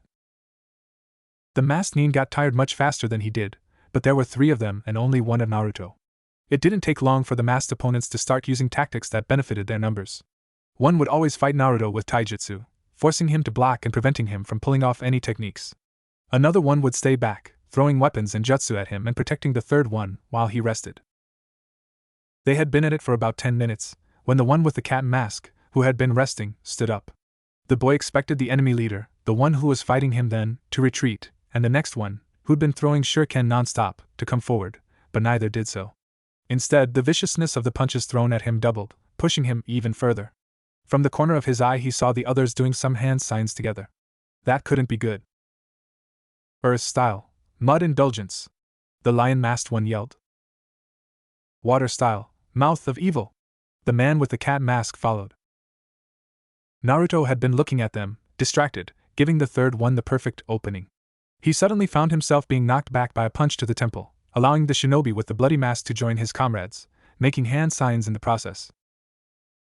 Lightning style, electromagnetic murder, he shouted. Now you'll what happens to whoever messes with us. He joined his technique with the mud river the other two had created, electrifying it. Damn, Naruto whispered as he jumped onto a tree. That would be very hard to dodge. The water gave the mud momentum and fluidity, allowing it to cover a large area in a matter of seconds. The earth gave it the strength to knock trees over, and the electricity ensured that the damage would be more lethal. One touch, and it would all be over. Earth-style, earth-release wall. He expected the wall he'd created to absorb the water, rendering the entire technique useless. But a bolt of lightning shot towards it, destroying the entire defense before the muddy river even reached it. Lightning beats earth, didn't you know? Eagle Mask mocked. Naruto started to panic before making some new seals. No problem. I'll just eliminate the lightning first, then. Wind style, wind pulse. However, the wind did nothing. You won't be able to eliminate the lightning while the earth and water protect it. His foes roared in triumph. It's over for you. It certainly seemed so. The ground wasn't safe anymore, as it was mostly covered in electric mud, and it was only a matter of time before all of the trees were taken down. Then, Naruto would have nowhere else to go. Shadow Possession Jutsu. Someone shouted. The three masked nin froze. Eagle Mask suddenly stopped the flow of chakra by moving his hands and undoing the seal. The electric current ceased and the Jinchuriki jumped to the dirty but safe ground, walking on the surface of the mud without any trouble. Tunneling Fang. Fire Style, Grand Fireball Jutsu. Human Boulder. A giant, rolling ball collided with Lion Mask. Eagle Mask got hit by a huge fireball and Cat Mask met a spinning gray drill. Next thing the blonde boy knew, Shikamaru, Kiba and Choji were gathered around him. Sasuke was untying Sakura, who had gotten hit by a few weapons and lost her senses, and the three other shinobi lay unconscious on a pile. You were taking too long, so we decided to go and check on you. Shikamaru yawned lazily before the orange-clad boy could even open his mouth. We found Sasuke there, and he told us to find you. Kiba tracked you down by your scent, and here we are. Thanks, Naruto told them. Then he turned to Kiba. Wait, you tracked me by my scent? How was that possible? The genjutsu he had on himself at all times was supposed to fool even ANBU dogs. Yeah. The Inuzuka replied, obviously very proud of himself. By the way, you're not bleeding, are you? No, why did you ask? Sasuke told us that they hadn't hurt Sakura, Kiba answered. So whose blood was that we found back in the village? Blood? Naruto said, confused. Then he remembered. Hinata! Shikamaru, can you take these guys to the Hokage for me? No way, that's just too troublesome, the Nara started. You can? Great, thanks, got to go, bye. Naruto interrupted, clearly not listening to the lazy genius before dashing in the direction of the hospital. And just like that, the Jinchuriki was gone. How can he still move that way after what he went through? Choji asked curiously. He's just troublesome like that. Hinata slowly opened her eyes. Why had she woken up already? She was still so sleepy. The girl inspected her surroundings. Lots of beds, white walls and ceiling, a smell of sanitary water, bleach and medicine, no doubt about it, it was the hospital. Then, as the reason why she was there slowly came back to her, she also realized why she had awakened so soon. Come on, let me in! An all too familiar voice shouted. Be quiet! A feminine voice that Hinata assumed was the nurse's replied. I can't do that, she's supposed to be resting. But I have to see her. The first person whined. I'm sorry, but that's impossible. She isn't even awake yet. The second one countered. Ayano, Hinata said, trying to be as loud as possible and failing miserably. I am awake, however, the others seemed to hear her. They were quiet for a few seconds, then the first one spoke again. See? She's awake, now just let me in already. The door burst open and Naruto entered the room, the nurse glaring at his back. Hey, Hinata-chan, I'm glad to see you're alright. He greeted, then pointed to a chair next to her bed. Can I? Hinata nodded and he took the seat. So you are alright, aren't you? Why yes, how about you? She asked with a small blush. Of course that he had to be alright, he hadn't even been hospitalized, and she couldn't put into words the relief she felt because of that, but she wanted to know what had happened. Course I am. We totally kicked those guys' butts. The blonde announced excitedly. They were no match for the awesome Naruto Uzumaki. The Hyuga girl smiled happily. What was there about that boy that always made her feel like that? Then she remembered the exact reason to why she was lying on that bed and her smile vanished. I'm sorry I see couldn't help, she mumbled. No, I'm not any strong, so I should have just stayed behind and not be a burden. She was constantly in other people's ways. Her father had always made that very clear. I'm terribly sorry you had to go through all the trouble of visiting me here. Hinata was unable to face the Jinchuriki, and therefore didn't see his shocked expression. Hinata-chan, he said firmly. Don't you ever say that again. It wasn't any trouble at all. And even if you're not that strong now, you can always train to become better. Strength isn't all that matters, anyway. There's a whole lot more going for you. You're the sweetest, kindest, bravest person I've ever met, and I'm sure you'll become a great kunoichi someday. I'm the one who should be sorry. That's actually the other reason why I came here to see you. Hinata managed to keep herself from fainting due to a mixture of confusion and worry. Blushing very hard, she stuttered, as sorry? Why? Well, you were my first friend my age, Hinata-chan. The blonde explained. Before I met you I only had Iruka-sensei and Aji-san, but after I was attacked and you saved me, I thought that you might be different from the other kids and I tried to be your friend. Then I was gone for 2 years and I didn't even tell you. I know that's not what friends do, and you must be angry at me, and I'm really sorry for. I missed you, the girl whispered with her hair hiding her eyes. Naruto couldn't have heard right. I missed you, the girl repeated, a little louder. I wondered why you were. I tried to tell you, but you fainted and I was getting late. I went on a training trip for 2 years. Naruto tried to explain nervously. But you said you missed me? Hinata nodded, too embarrassed to talk again. So you don't hate me? You're not angry at me for leaving or anything? The girl shook her head. So we're still friends? He couldn't hide the hopeful tone of his voice. She nodded, and Naruto gave her the biggest smile that she'd ever seen on anyone. Thank you? He yelled excitedly. Thank you so much, Hinata-chan. I promise I'll be the best friend ever. And I never go back on a promise. The boy then leaned forward and hugged his friend as tightly as he could. Thank you? That was too much for poor Hinata, who still had a hard time withstanding physical contact with him. The blonde kept hugging her for 2 more minutes before he noticed she was out cold, her face red all over and a cute, silly smile on it. Weird. Before he could stand up and leave, the door opened and in walked the nurse he'd been arguing with earlier. You're still here? She said with an evident look of disgust. He paid her no attention, however, concentrating instead on the person who just followed her, dressed in hospital clothes like Hinata, Sakura. Go away now. The Hyuga girl is sleeping again and I doubt that Sakura-chan here wants to put up with you any longer, the nurse told him. Gladly, he coldly answered, surprising even himself as to how quickly his attitude changed before getting up and heading for the exit. No! Sakura suddenly shouted, causing the other 2 people in the room to look at her curiously. No, let him stay, please. The nurse frowned, but did as she was asked and quietly left the room muttering what's with girls and demons these days. Or something of the sort, but no one heard her. So why do you want me here? Naruto asked in a tone substantially less friendly than he'd used for Hinata. I wanted to thank you for going after me, for saving me, Sakura said nervously while looking at her feet. Oh, right, no problem, I did what anyone would have done. The blonde spoke those words innocently, but as soon as they left his mouth, causing the pink-haired girl to flinch, he realized that they had hurt her. She faced her lap, but he could still see that her green eyes were getting watery. Nevertheless, she proceeded. Also, I want to say I'm sorry. I'm sorry for what happened 2 years ago. Naruto looked uncomfortable as well, averting his gaze from her and fidgeting. Sakura, let's not talk about that. No, I need to get this out of my system. I need to apologize. You could have died, she yelled. I've been feeling terrible ever since. So you're just doing this to relieve your conscience? When he looked back at her, he wasn't angry as she'd feared, but the pain in his eyes hurt her even more. You think a simple apology will make it all better, just like that? Do you even care about me at all?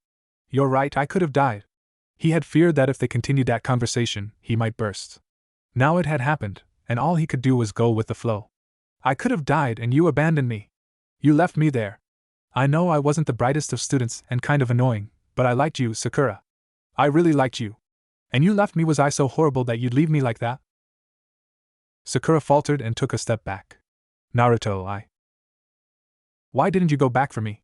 His own eyes were getting watery, the image of the girl in front of him blurring because of unshed tears. Why didn't you tell anyone about me? I did, she replied, the tone in her voice almost pleading for him to forgive her. I did go back for you. But there was no one there, only a trail of blood. I thought they'd taken you. Then why didn't you tell anyone? Are you sure you're really sorry, Or is this just a way to ease your conscience?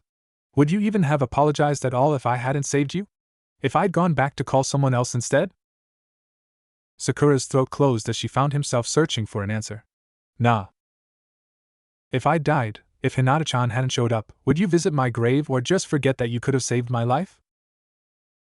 That was the breaking point for Sakura. I was afraid, alright? She cried out, startling the blonde. Her cheeks were red and wet with tears. I was afraid they'd find out and come after me and my family. I was just a little girl. I didn't know what to do.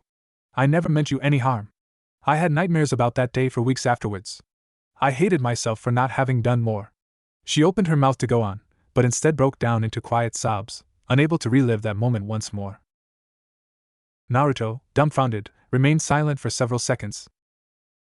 I'm sorry, I shouldn't have said those things," he finally said quietly, looking ashamed as he stared at the floor. "I forgive you, Sakura." He knew that it would be very hard to feel the same way about her again, but perhaps they could still be friends, and who knows? If she really started acting differently, then while leaving him hadn't made her any less pretty. "I've got to go now. I bet Aji-san wants to see me." And with that, he left, happy to end the horribly uncomfortable moment. "Thank you, Naruto," Sakura whispered. "You won't regret that." Hinata moved slightly in her bed, thinking about what she'd just heard. "Alright, calm down, calm down."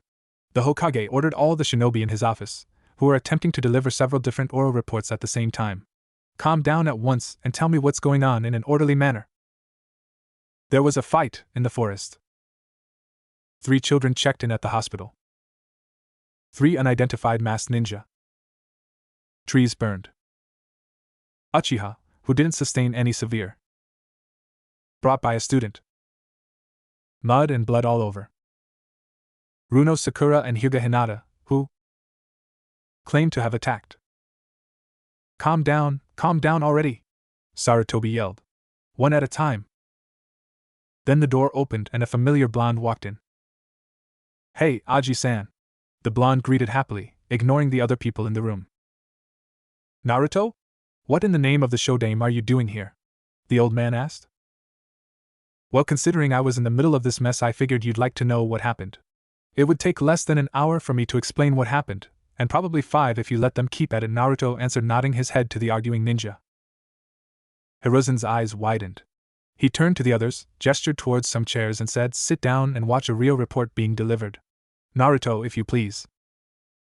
"So you're telling me that you fought 3 Chunin-level ninja at the same time, survived, managed to keep a hostage alive, and that they were defeated by some academy students in the end?"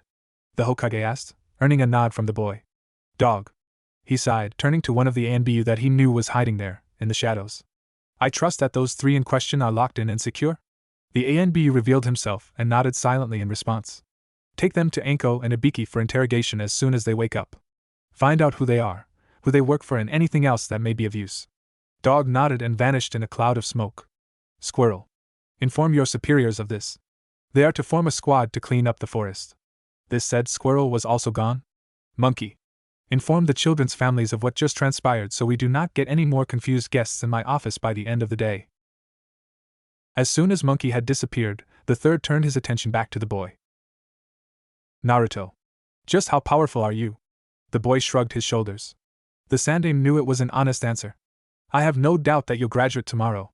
However, given that your sensei seemed to be unable to accurately estimate your strength, plus, with the Chunin exams coming up, I've got so much paperwork to do." He wondered how to break it to the boy and decided to be direct.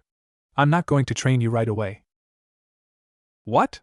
the Jinchuriki screamed, just as the Hokage had expected. "No fair, Aji-san. You told me you'd train me." "I am still going to train you, Naruto, only later. But if you behave, I promise I'll make it up to you," the old man explained with a gentle smile. "How?" the blonde asked. "You'll see soon enough. Now leave, please, I've still got a lot of work to do," the Sandaime ordered. The boy opened his mouth to argue, but he added, "The sooner I get done with the paperwork, the sooner I'll train you." It took Naruto only 3 seconds to leave the office. The following day, Naruto was happy to see that Hinata and Sakura had been allowed out of the hospital and were in condition to take the graduation exam. Not only that, but Sakura seemed well enough to be up for her usual fight over Sasuke with Ino. The Jinchuriki spotted Hinata sitting alone in the back of the room. Now that he knew she wasn't mad, he could stop avoiding her. With a silly, joyous smile he headed towards her, only to stop when Ino and Sakura blocked his path unintentionally, their eyes locked on each other, and electricity running rampant between them. In between yells of Ino pig and billboard brow, the boy was able to let out a "Could you let me pass, please?" "You baka!" Ino shouted, immediately forgetting that she was in a stare-off with Sakura moments before, raising a hand to slap him. "Don't interrupt us." Naruto was more than ready to avoid or, if needed, block the hit, but it wasn't necessary. "Don't hit Naruto, pig!" Sakura grabbed Ino's wrist and twisted her arm behind her back. After a brief glance of confusion at the Haruno girl, the blonde Yamanaka broke free and the two resumed their fight, although the subject had changed. Ignoring Ino's enraged "Why did you defend the idiot, billboard brow?" yell, Naruto walked past them with a smirk on his face, whispering "thank you" to Sakura when he brushed against her. "Kiba Inuzuka, please perform the minimum number of bunshin," Iruka called out as he entered the room when the blonde reached his chair. The dog Nin and his partner, Akamaru, got in front of the class. The exam consisted in producing as many bunshin as one could, requiring at least one to pass. Kiba was able to make 2, although the second one dispelled in a second, without a command. Sakura was next, and she got an impressive 3 stable bunshin. Hinata surprised everyone by achieving 4 bunshin. Sasuke got applauded by his fan club when he got 10 bunshin in the room. The rest of the boys just rolled their eyes. "Naruto Uzumaki," Iruka called out. And it was finally his turn. He stepped in front of the class and waited for his teacher's order. "You may begin." He made a hand seal and released his chakra. White smoke filled the entire room, along with several dozen poof sounds. When the smoke was gone, the classroom was completely filled with clones. They were on the walls and ceiling, under desks and chairs, and on top of them too, inside cupboards and somehow, shelves, on top of each other. "They didn't all fit, so I created some outside too," Naruto said, pointing at the window. "On top of trees, on the playground, in the hallways of the academy." "Alright, that's enough.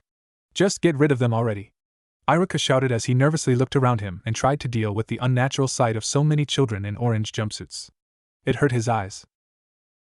More poofs and white smoke, and all of the clones were gone. The blonde boy looked at the Chunin examiners to check their reactions. They were all speechless and astonished, but the most surprised of them all were doubtlessly Mizuki, whose eyes looked like they were going to jump out of their orbits, and Iruka, who was the first to recover and shouted, "You pass."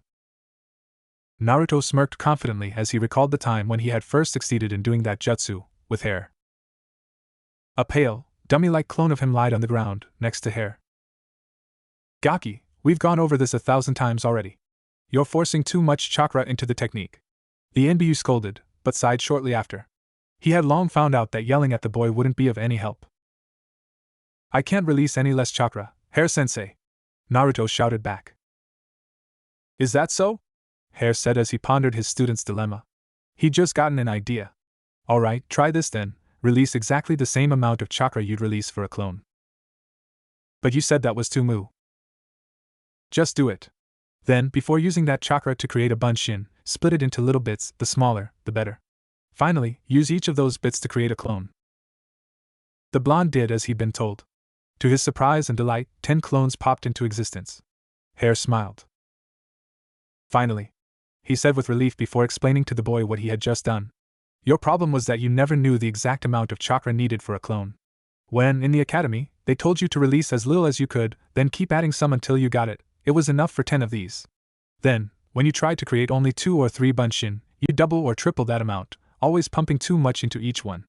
Now I want you to do the following. Every day, try to create 1 less clone than what you have done now. When you manage to create only 9, try to create 8, and so on. You'll be able to do a single bunshin in no time." It was already night. A lonely figure sat on a rooftop, watching the full moon. The next day the new genin teams would be announced and assigned to their respective jonin sensei at the Ninja Academy. Amongst those genin was Naruto Uzumaki. Right now, though, the person mentioned before was watching the moon in the night sky. "That was a very impressive test performance," someone said. A second figure jumped from the ground to the rooftops to join Naruto. Oh, Mizuki-sensei. Thanks," the boy proudly replied. "In fact, I've seen Chunin do worse than what you did," Mizuki continued. "Really?" Naruto asked, not used to getting compliments from anyone but his secret teachers. "Yes. You could easily graduate to Chunin, Naruto.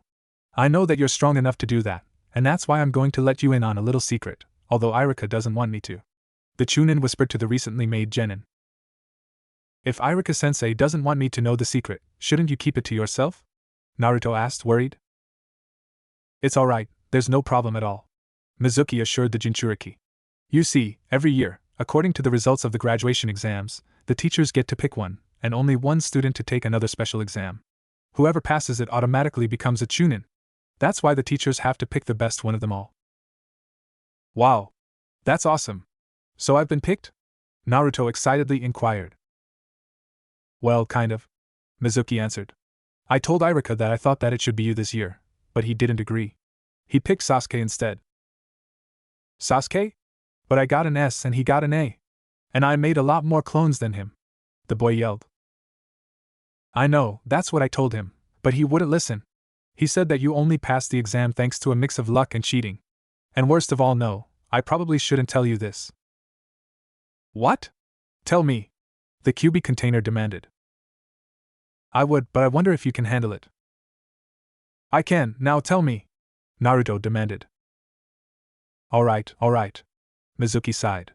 Irika, he told me that to him you'd always be the dead last. He let his words sink. They seemed to produce the desired effect. The boy lowered his head, facing his feet. So Irika-sensei, he was never happy for me in the first place? His tone of voice indicated that he was trying to keep himself from crying. I'm afraid not, the blue-haired academy teacher replied, gently patting Naruto on the back. But don't worry, I'll always be here for you. The blonde sniffed. Thank you, Mizuki-sensei. Now, Sasuke will also be doing the test tonight, but only one person can become Chunin. How about you prove to Irika that you are not the dead last any longer? Yeah, Naruto shouted as all the depression he had before instantly vanished. He didn't notice the smirk on the white-haired man's face. Good. So here's what you have to do. Ah, Mizuki-sensei, you scared me.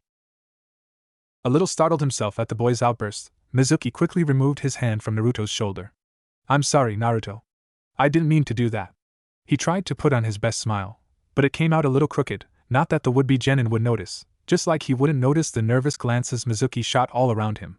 He jumped at the minimum sound from behind. The smallest rustle of leaves sounded like someone lunging forward to attack him. You look a little odd, sensei. Are you alright? Yes, of course, Mizuki quickly replied, a little sweaty under his collar. Perhaps Naruto was more observant than he was given credit from.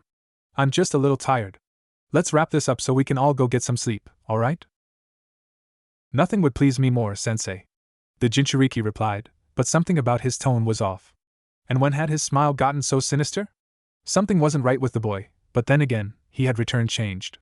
Before, Mizuki would have thought it impossible for Naruto to successfully sneak into the Hokage building and snatch the forbidden scroll for him. To be frank, even after witnessing the boy's new skills he had been uncertain. But he dared to hope, and there he was, carrying the SC. Wait. Mizuki's eyebrows rose ever so slightly. Naruto, where's the scroll? Oh, an academy student like me wouldn't know, sensei, but perhaps you can ask Aji-san yourself. On cue with Naruto's words, the third Hokage walked into the clearing draped in his usual robes and hat, flanked by two A and B with their hands already on the hilts of their weapons. Surrender now, Mizuki, Hiruzen said threateningly, his voice laced with steel and anger he hadn't needed to use in years. And perhaps we can consider being lenient with you. The sound of the Hokage's voice was enough to send all of Mizuki's plans crumbling down in his mind. How had he found out? Naruto had told him that was the only way, but had the boy been aware of his intentions all this time? Was it all just an act? Had Mizuki been the one played? In a frenzied panic he thought on his feet, grabbing Naruto and pressing a kunai to his throat hard enough to make the boy squirm. His eyes were wide and frightened as he looked back at the Hokage, who seemed perfectly impassive before the whole scene. To hell with the forbidden scroll. He'd be lucky to make it out alive. No, he whispered quietly, a maniacal smile making its way to his face. Hiruzen remained completely still, and it only frightened Mizuki more. What was the old man planning? I don't think so. You let me go or I cut the brat's throat. Don't think I won't do it. Put the kunai down, Mizuki, the Hokage calmly instructed, not even sparing a glance at Naruto. Before you regret it. Like hell, you crazy old man. Who knows what you'll do to me if I surrender? I'll be leaving this shithole of a village now and there's nothing you can do to stop me. Nodding to reassure himself, Mizuki started walking backwards, never taking his eyes off of the third. Hokage-sama, should we dash? One of the ANBU began, but Hiruzen cut him off, shaking his head. No. Let Naruto handle it. Naruto? What does he mean? Narrate. Before he even had a chance to complete his thoughts, he felt the tip of something sharp coming into contact with his back lightly. The boy he was holding exploded in a cloud of smoke. No, a solid clone? You're the second person to hold a knife to my throat like that. A voice announced from behind him. He jumped back before they had the chance to impale him, and saw that it was Naruto. It didn't work out too well for them either. Multi. And no, Mizuki's eyes widened as he recognized the seal and the words. Shadow Clone Jutsu. Suddenly, hundreds of Naruto clones filled every inch of terrain available, making fun of Mizuki, mocking him, taunting and, on some occasion, giving him the finger. The traitor only had time to let out a horrified scream before all of the clones descended upon him. The next day, Naruto got to the academy earlier than usual, because it was probably the last day he'd be there as a student, or because he was so excited with the team placements, or both. The boy spotted Ino and Sakura fighting over Sasuke, and as always, the Uchiha didn't seem to give a damn. Shino was sitting quietly and alone on a desk by the far end of the room. Naruto decided to be nicer to the Aburame from then on, and tried to befriend him. Shino didn't seem to have any friends at all, and the blonde knew all too well how painful it was to be alone all the time, even if the bug boy didn't show it. And Hinata asleep with her head on her desk. Happy that the girl was already there, he went and sat down next to her. Her mouth was slightly open, forming a delicate O, and she had the most adorable blush on her cheeks, contrasting perfectly with the lovely tone of her skin. Naruto-kun, she mumbled, stirring, moving closer to the boy in question and taking a deep breath, almost as if smelling him. So cute, he thought, only realizing the meaning of the words moments later. Wait, did I just think that? No. I like Sakura, right? But he couldn't lie to himself, and at that moment Hinata looked cuter than Sakura ever had. Then, as much as he hated doing that deep down, he gently shook the Hyuga awake so as to stop staring at her. Not that she doesn't look cute when she's awake. To wait again. Where are these coming from? And Naruto-kun? The girl whispered softly, slowly opening her eyes and sitting up straight. She had had a wonderful dream about the orange-clad boy before her. It was almost too bad she'd woken up, but she didn't complain, since that meant being with the real one. I'm glad you're awake, Hinata-chan. He hadn't told her anything about the night before and didn't plan on doing so yet. Iruka-sensei should be getting here any minute to reveal the teams. I really hope I get to be in yours. Iruka and the rest of the class arrived within the 10 minutes that followed. The recently graduated genin were unusually quiet that day, due to being extremely excited about the team placements, and urged their sensei to speak, something that had never happened before. Very well then, it's time I tell you what team you will be in, he said after waiting a bit for the children to be silent. Team 1 will be composed of Noda Yamaguchi, Yuki Kakawa and Toyo Kitasaki. Hinata was just as anxious as Naruto, if not more, to find out who would be her teammates. She hoped with all her heart that she could be together with the blonde and was extremely happy that he felt the same way about her. She caught Sakura stealing glances at him, but quickly dismissed it. Iruka continued down the list. Team 7 will be Naruto Uzumaki. This is it, Hinata-chan, he whispered, as if it was needed. The girl had never been paid more attention to Iruka in all of her life. Sasuke Uchiha? What? No. Why do I get stuck with Sasuke? This is not fair. The Uchiha replied to Naruto's outburst with his trademark grunt. By then, every girl that hadn't been assigned to a team yet was just as attentive as the Hyuga. It was the big moment, time to see which of them got into Sasuke's squad. As for Sakura, she really wanted it to be her. Not only would she get who in her opinion was the coolest and most handsome boy in the class, and a chance to rub it in Ino's face until the end of her days, but she'd also have more opportunities to show Naruto that she'd changed. For some reason she couldn't quite understand, she really wanted to be friends with him again. And Hinata Hyuga. Your sensei will be Kakashi Hatake. Hinata's surprised deep was muffled by the moans of every other girl in the room, who considered it very unfair that someone who didn't even want Sasuke got in his team. This is awesome, Hinata-chan. We made it. We got in the same team. Naruto yelled, enveloping said girl in a bone-crushing hug and overloading her senses, causing her to faint with a colossal blush. Iruka held back a chuckle as he watched his favorite student's reaction and the girl who not so secretly had a crush on him. Teammate will have Kiba Inuzuka, Shino Aburame and Sakura Haruno. Your sensei will be Kurina Yahi. The pinkette looked doubtfully at her new team. She knew Kiba hit on as many girls he could find, and although for some reason he had never tried it on her, she deduced, from the strange looks he was giving her, that it wouldn't be that long before he did. And Shino was well creepy. Iruka sighed as he continued down the list and prepared for the oncoming assault on his ears. Team 10 will be Shikamaru Nara, Choji Akimichi, and Ino Yamanaka. Your sensei will be Asuma Sarutobi. What? The Yamanaka girl shouted. She had gotten the lazy ass and the fatty instead of Sasuke?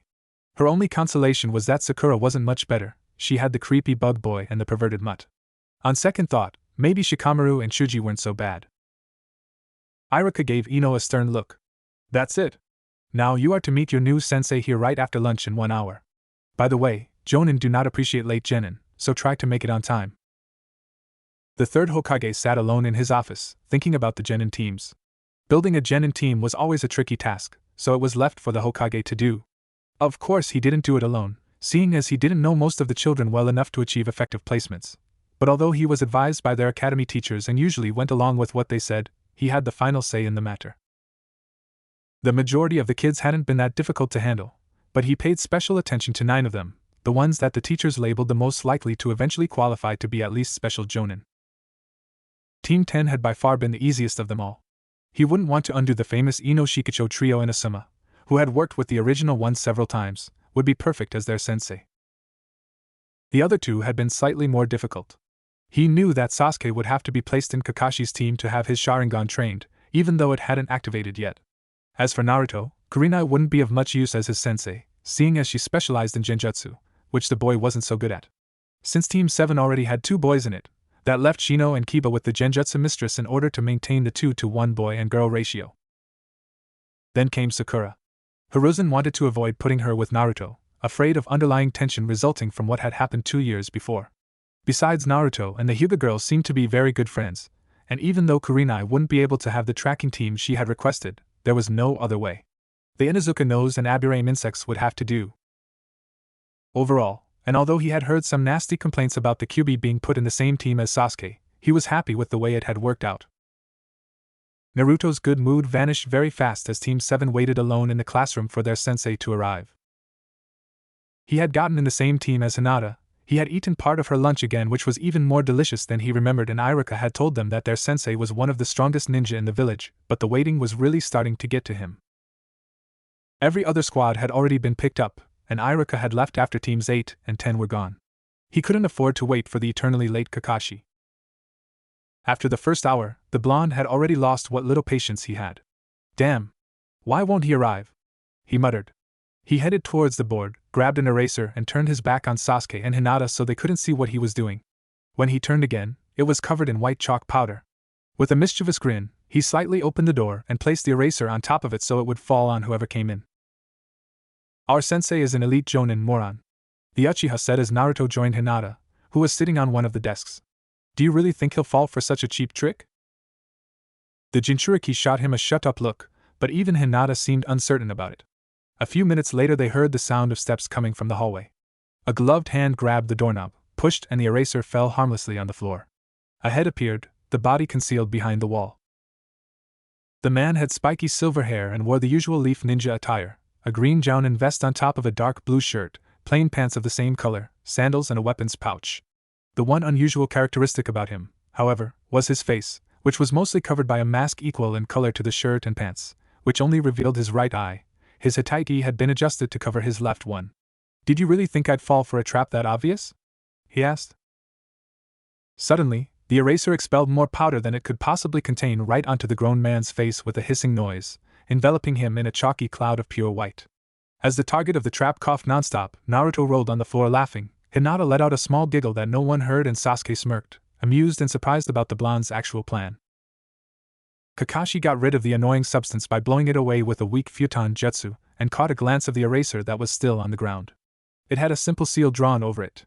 So they stored the chalk there with a small containment seal and had it release a futon when it went off to blow it onto my face. That's clever, he thought, but the words that came out of his mouth were, "My first view of the team, you're a bunch of idiots. Meet me on the roof." When the 3 genin got to the roof, their sensei was already there, reading a small book with an orange cover while letting out several girlish giggles. As soon as he saw them, he hastily hid the book and gestured for them to have a seat. Well, let's begin with introducing yourselves, he said. Tell me your likes and dislikes, your hobbies, dreams for the future, and things like that. Why don't you go first? Naruto suggested. You look kind of suspicious. Me? Oh, well, my name is Hitaki Kakashi. I don't feel like telling you my likes or dislikes. I have lots of hobbies. Dreams for the future. So all you told us was your name? Naruto pointed out. Now it's your turn. Let's start with you there on the right, the Jonin said, pointing to Naruto. Yash. My name is Naruto Uzumaki. I like cup ramen. I like it even more when Irika-sensei pays for my ramen. I also like Hinata-chan and all of my friends, said girl blush like mad. I dislike the 3 minutes it takes for ramen to cook. My dream is to become the Hokage and have all of the people in this village acknowledge my existence. Hobbies pranks, I guess. I see, Kakashi said, sweat dropping and rubbing his head. Next. My name is Sasuke Uchiha, the boy said with a sinister look. There are lots of things I don't like, and I don't really like anything. And I can't really call it a dream, but I have an ambition. The resurrection of my clan and to kill a certain someone. He better not mean me, Naruto thought, looking at Sasuke with wide eyes. He hated to admit it, but the Uchiha creeped him out sometimes. Alright, and lastly, the girl. Kakashi indicated. Alright, and my name is Hinata Hyuga. I like she was unable to say the words, but the way she looked at Naruto spoke for itself. The boy remained oblivious throughout it all. I dislike people who judge others based only on their appearance, and don't give them a chance to prove themselves. I have hobbies, flower pressing and pressing, and my dream for the future is to be become strong so my father and my clan can accept me. And also this time she didn't dare to look at her crush, but Kakashi got the point. We'll really have to work on her obvious confidence problem, the gray-haired man thought. So, as students, he had a lonely avenger who probably possessed the Sharingan, was the sole survivor of his clan and dreamt of killing his older brother, a loud, dense knucklehead with a powerful demon sealed inside him and an obsession with becoming Hokage, and an extremely shy clan heiress with serious self-confidence issues and a major crush on the child everybody thought to be a giant, multi-tailed fox fiend. That could be interesting. Tomorrow we'll start our duties as shinobi. First we are going to do something with just the 4 of us. The 3 genin looked at him inquisitively. Survival training, Kakashi explained. But it won't be like normal training. This time, I'll be your opponent. He then started cackling almost maniacally. What's so funny, sensei? Naruto asked. Well, it's just that when I tell you this, you guys are totally going to freak out. He raised a single finger and got closer to them. Out of the 27 graduates, only 9 will be chosen to become genin. The rest will be sent back to the academy. This training is a very difficult exam with a failure rate of over 66%. The looks on their faces were priceless. Well, Naruto's at least, since Hinata and Sasuke managed to remain calm. The blonde, however, had his eyes the size of dinner plates and his mouth open almost to his chest. Ha! I told you you'd freak out. What? No way! Naruto shouted, furious. But we worked so hard. Then what was the point of graduating? Oh, that? Just to select those who have the chance to become genin. The Jonin explained. Anyway, tomorrow you have to show your real skills on the training ground. Bring all the shinobi tools you have. Oh, it would be best if you skip breakfast. You might throw up. He then took some sheets of paper from under his jacket. The details are on this paper. And don't be late, or else you immediately fail. I can't fail here, Naruto thought. I've got to show Kakashi-sensei and the others all I've got and make him recognize my strength. If we fail this test and get sent back to the academy, I might not be in the same team as Naruto-kun again. I have to try my best. Hinata thought. Sasuke mentally grumbled. I guess we should have seen this coming, Naruto mumbled to Sasuke and Hinata. Should have brought a deck of cards or something. Team 7 had gotten up early in the morning and headed straight to training ground 12 without any breakfast, just as they'd been told to. Unfortunately, the man who had instructed them to be there hadn't arrived yet, and it had been 2 hours already. The 3 genin were starting to see a pattern in that. Hey guys, good morning. Kakashi finally showed up moments late, and was welcomed by Naruto's shouts of "You're late." He took a clock from the backpack he brought, and placed it on a tree stump. Alright, it's set for noon. He then showed the genin 2 bells which he then strapped onto his belt. Here are 2 bells. Your task is to take them from me before the time is up. Those who don't have a bell by noon get no lunch. Also, I'll not only tie you to one of those stumps, but I'll also eat right in front of you. So that's why he told us no to eat breakfast, they all thought simultaneously, clutching their stomachs in discomfort. You only have to get one bell. There are only two, so at least one of you will definitely get tied to the stump. And anyone who doesn't take a bell fails. So at least one of you will be sent back to the academy. If you want, you can use Shuriken and Kunai. You won't succeed if you don't come at me with the intention to kill, he explained. But sensei, you'll be in danger, Hinata said nervously. Yeah, we'll definitely kill you, Naruto joked. You're so slow you can't even dodge a cloud of chalk powder. In the ninja world, those with no talent often bark the loudest, Kakashi replied casually. You can start now. Sasuke and Hinata immediately jumped back into the forest to hide, but Naruto didn't even bother to move. You really are an idiot, aren't you? The gray-haired man asked. No decent ninja would attack an enemy much superior in power straight up front. It was like diving into shark-infested waters headfirst. Kakashi had a quick thought about whether the boy would do that. Probably Naruto took a kunai out, spun it in his hand and got ready to throw it. Before he could do so, however, the Jonin positioned himself behind the yellow-haired boy, pinning his arm behind his back. I couldn't even see him, so this is a Jonin, Sasuke thought, watching from behind some trees. So, you have finally acknowledged me? Well, it seems you are finally prepared to come at me with the intent to kill, Kakashi said. Hee, it seems I'm beginning to like you guys. At that precise moment, Naruto disappeared with a poof. A solid clone? That's impossible. A genin should never be able to make one. Maybe he'd have to be a little more cautious with those three. Naruto and Hinata sat together hidden amongst some bushes after having just seen the boy's clone being dispelled. Sasuke had ran off to somewhere, probably planning to steal the bells by himself. That idiot! Naruto complained. He said it himself, our sensei is an elite jounin. He'll never be able to defeat him alone. We've all got to work together. But and Naruto-kun, there are only T2 bells, Hinata said. Although she understood that that was not the correct attitude to take, she had been kind of hoping that her crush and her would team up and wipe the floor with their sensei. Then they'd each get a bell and Sasuke would be sent back to the academy, and they'd be alone on the team, and then she'd confess to him, and then no more daydreaming. This was not the academy anymore, and they needed all the help we can get. Our objective is to take the bells.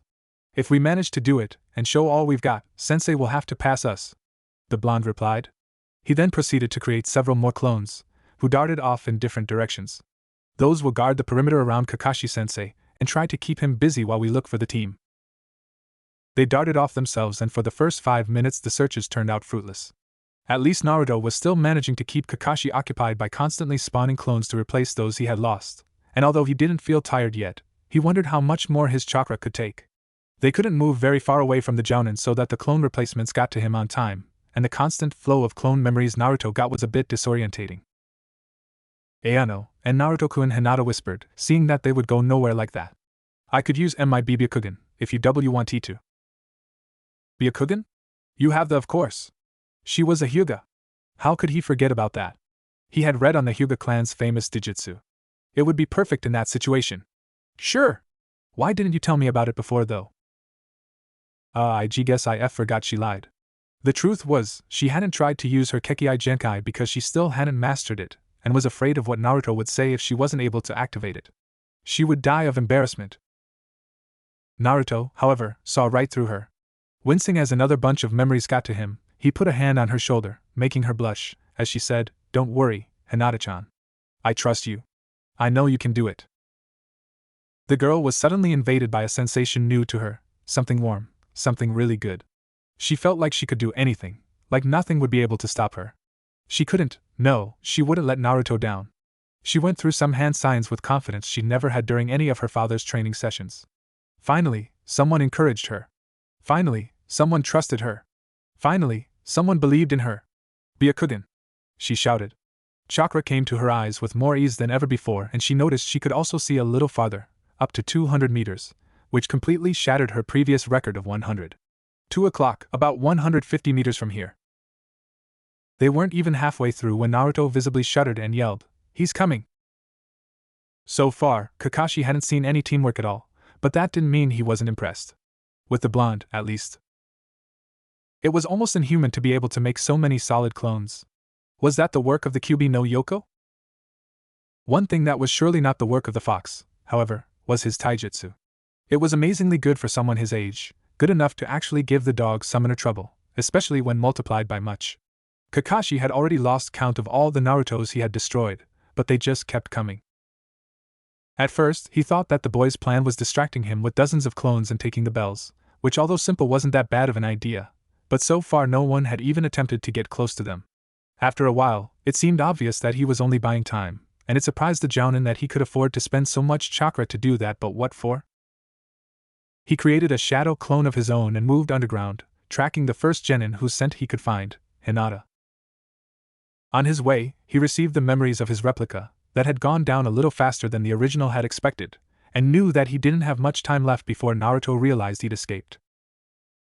He finally got to a clearing, where the smell was the strongest. Right on the center was the girl's jacket, an obvious trap that would never fool any decent shinobi. Did they really expect him to go and touch it? As he darted past it, however, a hissing noise was heard and it went off with a loud boom, spreading dust and smoke across the area. "Did we get him?" a male voice said. "And no, that was a S Shadow C clone, the real one is J just a little S stunned. Should we take the bells now?" Hinata replied, hopping down from a branch of a tree without her jacket. The dark blue fishnet shirt she usually wore underneath it was somewhat tight, showing the curves she worked so hard to hide, rather impressive for someone her age. "No. Elite Jounin recover surprisingly fast when they're supposedly stunned. Let's just get Sasuke," Naruto told her. "Where is he now?" "He ran off, followed by his friend." "He hasn't moved. He's about 50 meters in that D direction," she answered, pointing northeast as she caught up to the boy, who was forced to look properly at her for the first time since she'd taken her jacket off. The sight of Hinata Hyuga without that baggy piece of clothing caused Naruto to avoid tripping on his own feet and falling from a considerable height by mere luck, even if to go against a tree seconds later. "And Naruto-kun, are you alright?" she asked, genuinely scared by the boy's accident. "You'll be bleeding from your nose," she added after he tried to assure her that he was fine. "Oh, right," he quickly wiped the blood from his face with his sleeve, not feeling the need to inform her that it was not due to the hit that he had a nosebleed. Why had he never noticed that about Hinata before? They must have added a detection seal to the tag and somehow had it trigger the explosion. Plus, it was clearly modified to sacrifice power for speed, Kakashi deduced after examining the remains of the tag which had been attached to the jacket. He was no Fuinjutsu expert, but he recognized some of the changes made. It was required that every Jounin knew at least the basics of seals. But that had been made by a fresh genin.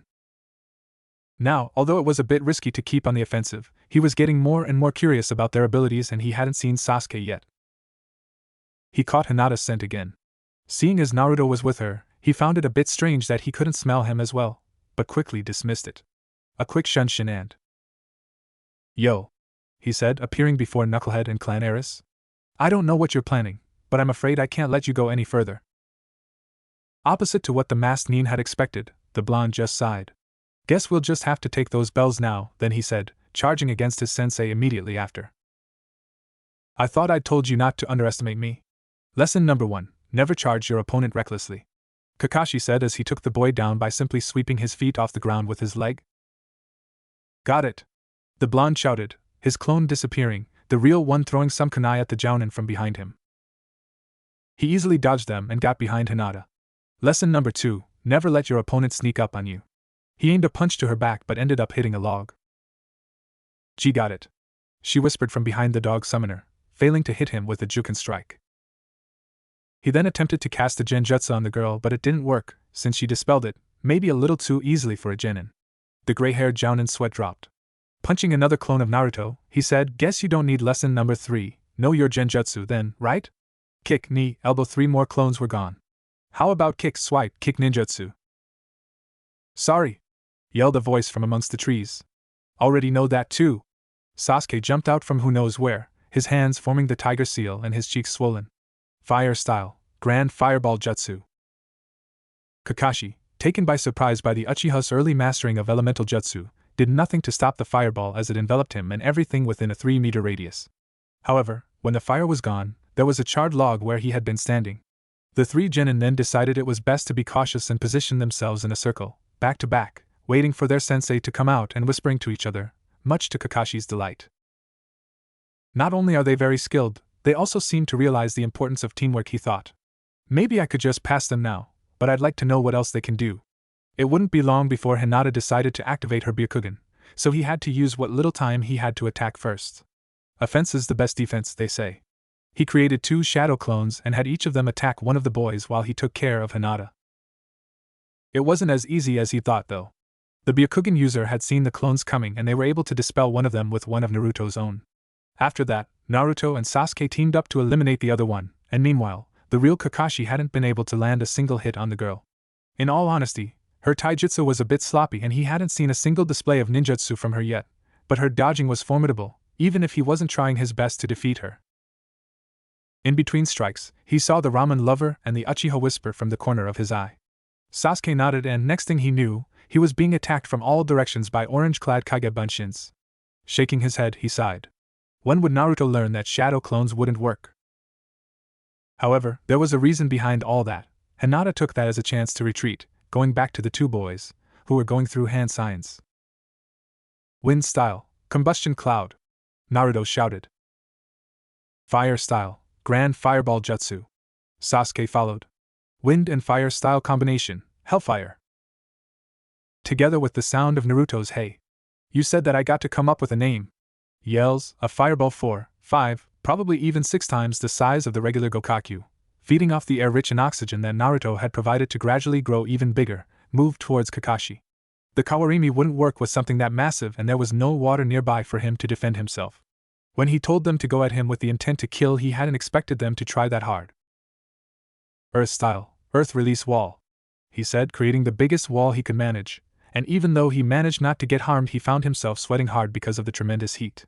To combine a B rank and a C rank to form a possible A rank. He checked on the genin from behind his protections, but they weren't there anymore.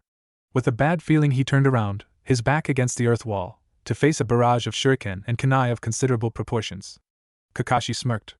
It had been a very good jutsu and combination of attacks, overall a nice effort, but avoiding and defending himself against projectiles, even if many, was just basic for any decent jounin. He grabbed a kunai of his own and started deflecting all of the incoming weapons.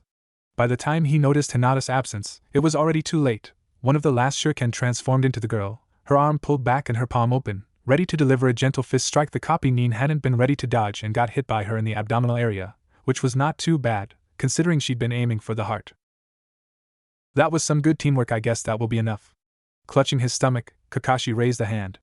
Alright, that's enough, he announced. You weren't able to take the bells, but...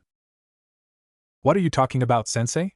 They're right here, Naruto shouted, holding the objects in question. What? When did they how? The older man thought. He did his best to conceal his surprise, however, as he looked down at his belt. With all the fighting, he hadn't even taken a proper look at it. Clever. A simple touch was all it took to cause the bells strapped to his waist to vanish with a poof and some smoke. Here you go, Hinata-chan, the blonde said, handing her a bell.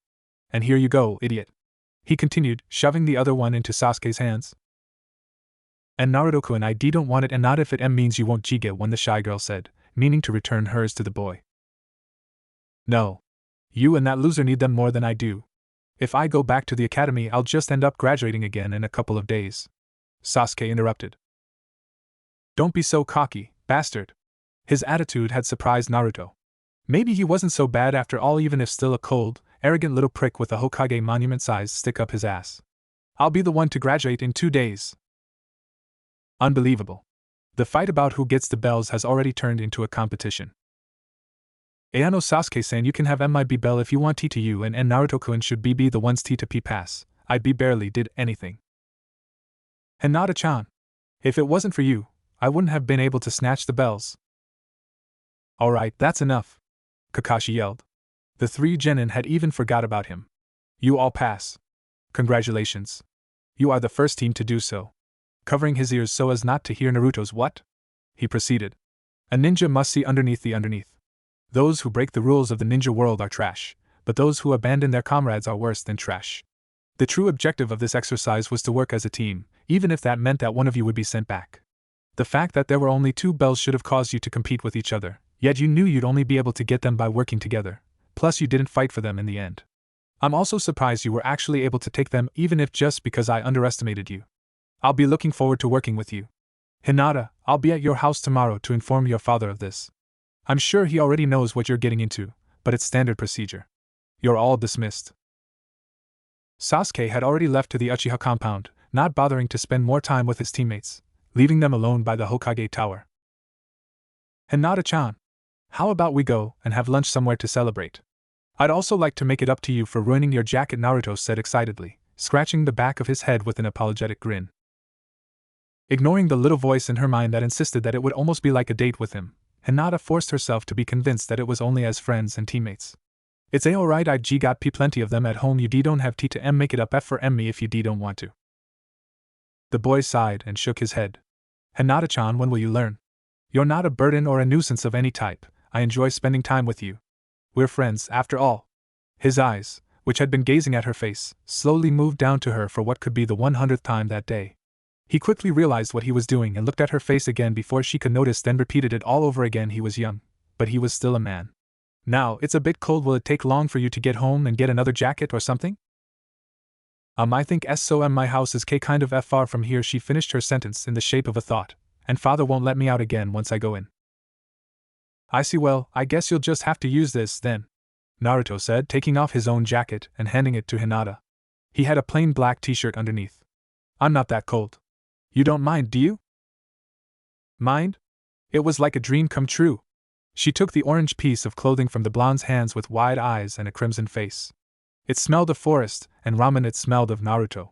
As she put it on, she felt the warmth envelop her, almost as if he was hugging her. Arigato. No problem. Now, have you ever eaten at Ichiraku's? It was obvious that he'd been dying to ask that from the very beginning of the conversation, and the girl couldn't help but to giggle at his silly grin.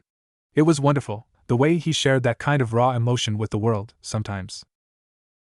As for Ichiraku's, she'd gone there several times to watch a certain knucklehead, but she'd never actually eaten there. And no. The boy was practically bouncing out of his skin at this point. You have got to try it then. There's no better ramen in the whole world. He then grabbed her hand and guided her through the village, before realizing something and coming to an abrupt stop. That is, if you want to go somewhere else, I'd be happy to. I'd love to try Ichiraku's with you, and Naruto-kun. Hinata interrupted, touched that he was willing to give up on his favorite restaurant because of her. Did that mean that he liked her more than he liked ramen? The boy put on a foxy grin. Great. He then led her the rest of the way and into a small establishment, where an old, gray-haired man dressed as a cook and a brown-haired girl greeted them. Naruto, the old man said. It was good to see that there were at least some people that didn't hate him. I see you've brought your girlfriend along today. She's quite a catch. Hinata blushed even more because of the teasing and the fact that she was still holding hands with the boy. They hastily let go of each other, and she bowed low to the two ramen chefs. Hello, my name is Hinata Hyuga. It's a pleasure to meet you. They returned the bow and introduced themselves as well. I'm Tucci, and this is my daughter Ayam. The old man informed her. So, Naruto, what's it gonna be today? The usual, Aji-san. He replied before turning to his teammate. What are you going to have, Hinata-chan? I'll have a bowl of miso ramen, please, she said nervously. Ayam! Tucci yelled to his daughter, who had meanwhile gone back to the kitchen. 8 miso and 2 pork. After that he went off to join her so that they could have the massive order ready as fast as possible. So Hinata-chan, how's your training been going? Naruto asked, attempting to break the uncomfortable silence that had been created. Hinata smiled, happy at the attention she was being given, and opened her mouth to answer, but was interrupted by Naruto! A feminine voice shouted. The two teammates spun in their seats. There came Sakura, running towards them. Hi, Naruto. Hi, Hinata. Sakura-san. The Hyuga replied with a bow, while the boy went for a more informal hey. Sakura sat down on the chair by his left, while Hinata occupied the one on his right. The pinkette eyed the blue-haired girl suspiciously. Why is she wearing your jacket? She asked, surprising even herself because of the hint of jealousy in her voice. It's kind of cold and I blew up hers, so I lent her mine so we could have lunch together without her having to go home to get another one, he said matter-of-factly, not noticing anything out of the ordinary. I was just asking her how she has been doing with her training. Oh, my training is going great, the Haruno girl said excitedly, once more preventing Hinata from speaking. We passed Kurenai-sensei's test. You should have seen us. There was this sort of obstacle course, right, and we had to get to the end, and the last one would get sent back to the academy. But we wouldn't be able to get through some of the obstacles if we didn't work together, but we were competing against each other, see? How had she been able to say all of that without a single breath in between? And it was me who came up with the idea to it. Was then that the food arrived. Sakura ignored that and kept talking until Naruto and Hinata were both finished. The blonde was sorry that had turned out such a lousy time for Hinata, who hadn't had the chance to speak since Sakura had showed up, but he was also happy that the pink-haired girl was actually trying to become a better kunoichi and was able to see past the appearance of her teammates and put the team before herself. She was obviously very proud of herself too. "Wow, it's this late already?" he said, taking a glance at the clock on the wall. "I promised Gigi-san I'd meet him 5 minutes ago." He quickly got up and said goodbye to both girls. As he left, he whispered to Hinata, "Sorry about that. I promise I'll make it up to you with another meal someday." The two kunoichi watched him go until he was gone from sight. "I guess I should be going too. See you around, Hinata." She had just exited Ichiraku's when a hand grabbed her shoulder, stopping her from going any further. It was, of course, the Hyuga girl, still in Naruto's jacket, which he had forgotten. "Sakura-san, please wait. I'd like to ask you something," she said, trying to control her stuttering. Sakura moaned childishly. "Does it have to be now? Ino will be at Sasuke-kun's door in a while and I don't want to leave him alone with her." "It won't be long. Please, I really need to know," Hinata told the pinkette, tightening the hold on her shoulder. The green-eyed girl sighed in defeat. "Fine, what do you want to know, then?" The shy girl looked around to make sure there was no one nearby. She then went back to facing Sakura with the most serious look she'd ever had in her whole life. "What was that about you abandoning Naruto-kun? What was that about you abandoning Naruto-kun?" Sakura broke free of Hinata's grasp and took a step back, her eyes widening. Whatever she'd been expecting to hear from the shy girl, it was certainly not that. How do you know of that?" the pinkette asked, terrified. She'd been hoping to keep that a secret from everyone. Hinata blushed, looking slightly embarrassed, but quickly regained her composure. "I heard you two talking about it in the hospital. Answer the question, please." "I thought you were sleeping," Sakura yelled, outraged. "How much did you hear?" She hoped that the other girl hadn't caught the part about leaving him to die. "All I can know is that you abandoned him, and he was devastated because of that. But I'd like to find out more," the Hyuga replied. Why couldn't she get that damn stuttering under control? "I don't. You should talk to Naruto about that, not me. Goodbye." The Haruno turned around and meant to leave but was grabbed again. This time it was her wrist. "It was you who abandoned him, not the other way around. Now tell me what happened," Hinata quietly demanded, surprising herself. The tone she'd used was the one her father would usually take to order his servants around. She quickly shook her head to get rid of such thoughts and focus on the matter at hand. For Sakura to try to run it was doubtlessly worse than she'd expected. "What do you have to do with it anyway? Next time think twice before sticking your nose into other people's business." The pink-haired girl tried to pull her arm back, but it was being held surprisingly strongly. "I may be shy, Sakura-san, but I am not dumb. And Naruto-kun was gone from the village for the past 2 years and he has started acting strangely towards you the day before he left, the day after he was attacked by those 3 Chunin. I'm sure it has something to do with that, and before you start questioning my involvement in all of that, please remember that it was I who saved him. He'd be dead by now if I hadn't scared the thugs away and carried him all the way to the hospital." I didn't know that," Sakura muttered, looking at the other girl with a surprised expression and ceasing her struggle. Hinata closed her eyes for a second and took a deep breath. "I excuse me for my outburst, that wasn't like me at all," she said, releasing Sakura. "I'm just concerned about Naruto-kun. I care for him very deeply, but you're right. That is between you and him, and I promise I won't be so nosy anymore." "No," the pink-haired girl said, putting a hand on Hinata's shoulder to stop her from leaving. "You're right, not me. You were involved in it too, and because you care about him you deserve to know. I'm just going to ask for 2 favors before I start. Is that all right?" The shy heiress nodded for her to continue. The Haruno shifted uneasily. "This is probably the thing I regret the most in my whole life. Naruto, he has always been a good friend, yet I was too blind to see it. He treated me like a princess, and I did the exact opposite to him. I'd like you to promise you'll never tell this to anyone without my or Naruto's permission. He was nice enough to keep this a secret from everyone else, even though I don't deserve it." "I promise," Hinata stuttered, already not liking where this was going. "Thank you. Finally, I want to say that I will not ask for your acceptance or forgiveness. What I did was truly awful and you have every right to be angry at me, as had Naruto. All that I ask for is that you try to understand my reasons and that I was nothing but a spoiled child back then. Naruto was kinder to me than he should have been and gave me a chance to prove that I've changed. I'll become a better girl and kunoichi and earn his friendship back. I will try." Thanks, Sakura sighed. It was time she stopped stalling. I left him to die."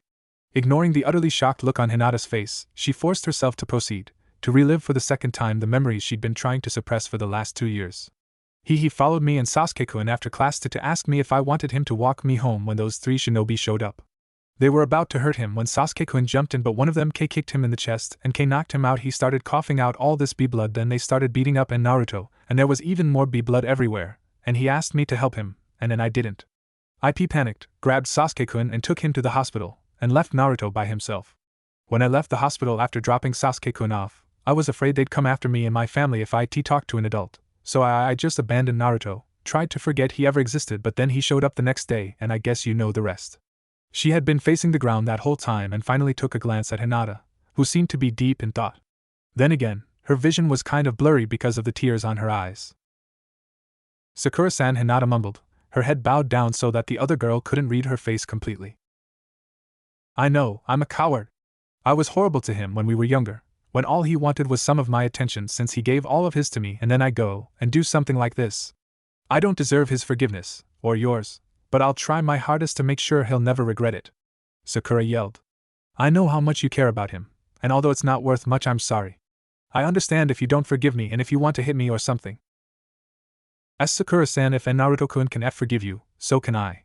Hinata interrupted, obviously uncertain about her decision. And if you manage to prove yourself to Naruto-kun, you will have proven yourself to me as well. But you must return the favors I'll be doing for you. Please, do not tell Naruto-kun of my feelings for him. That is something I have to do myself. Sakura nodded and both girls parted ways with no further words to each other. They had a lot on their minds already. I still don't understand how you do it, Naruto shouted. Team 7 was on its way to the academy, where the lower-ranked missions were assigned, to complete their most recent D rank.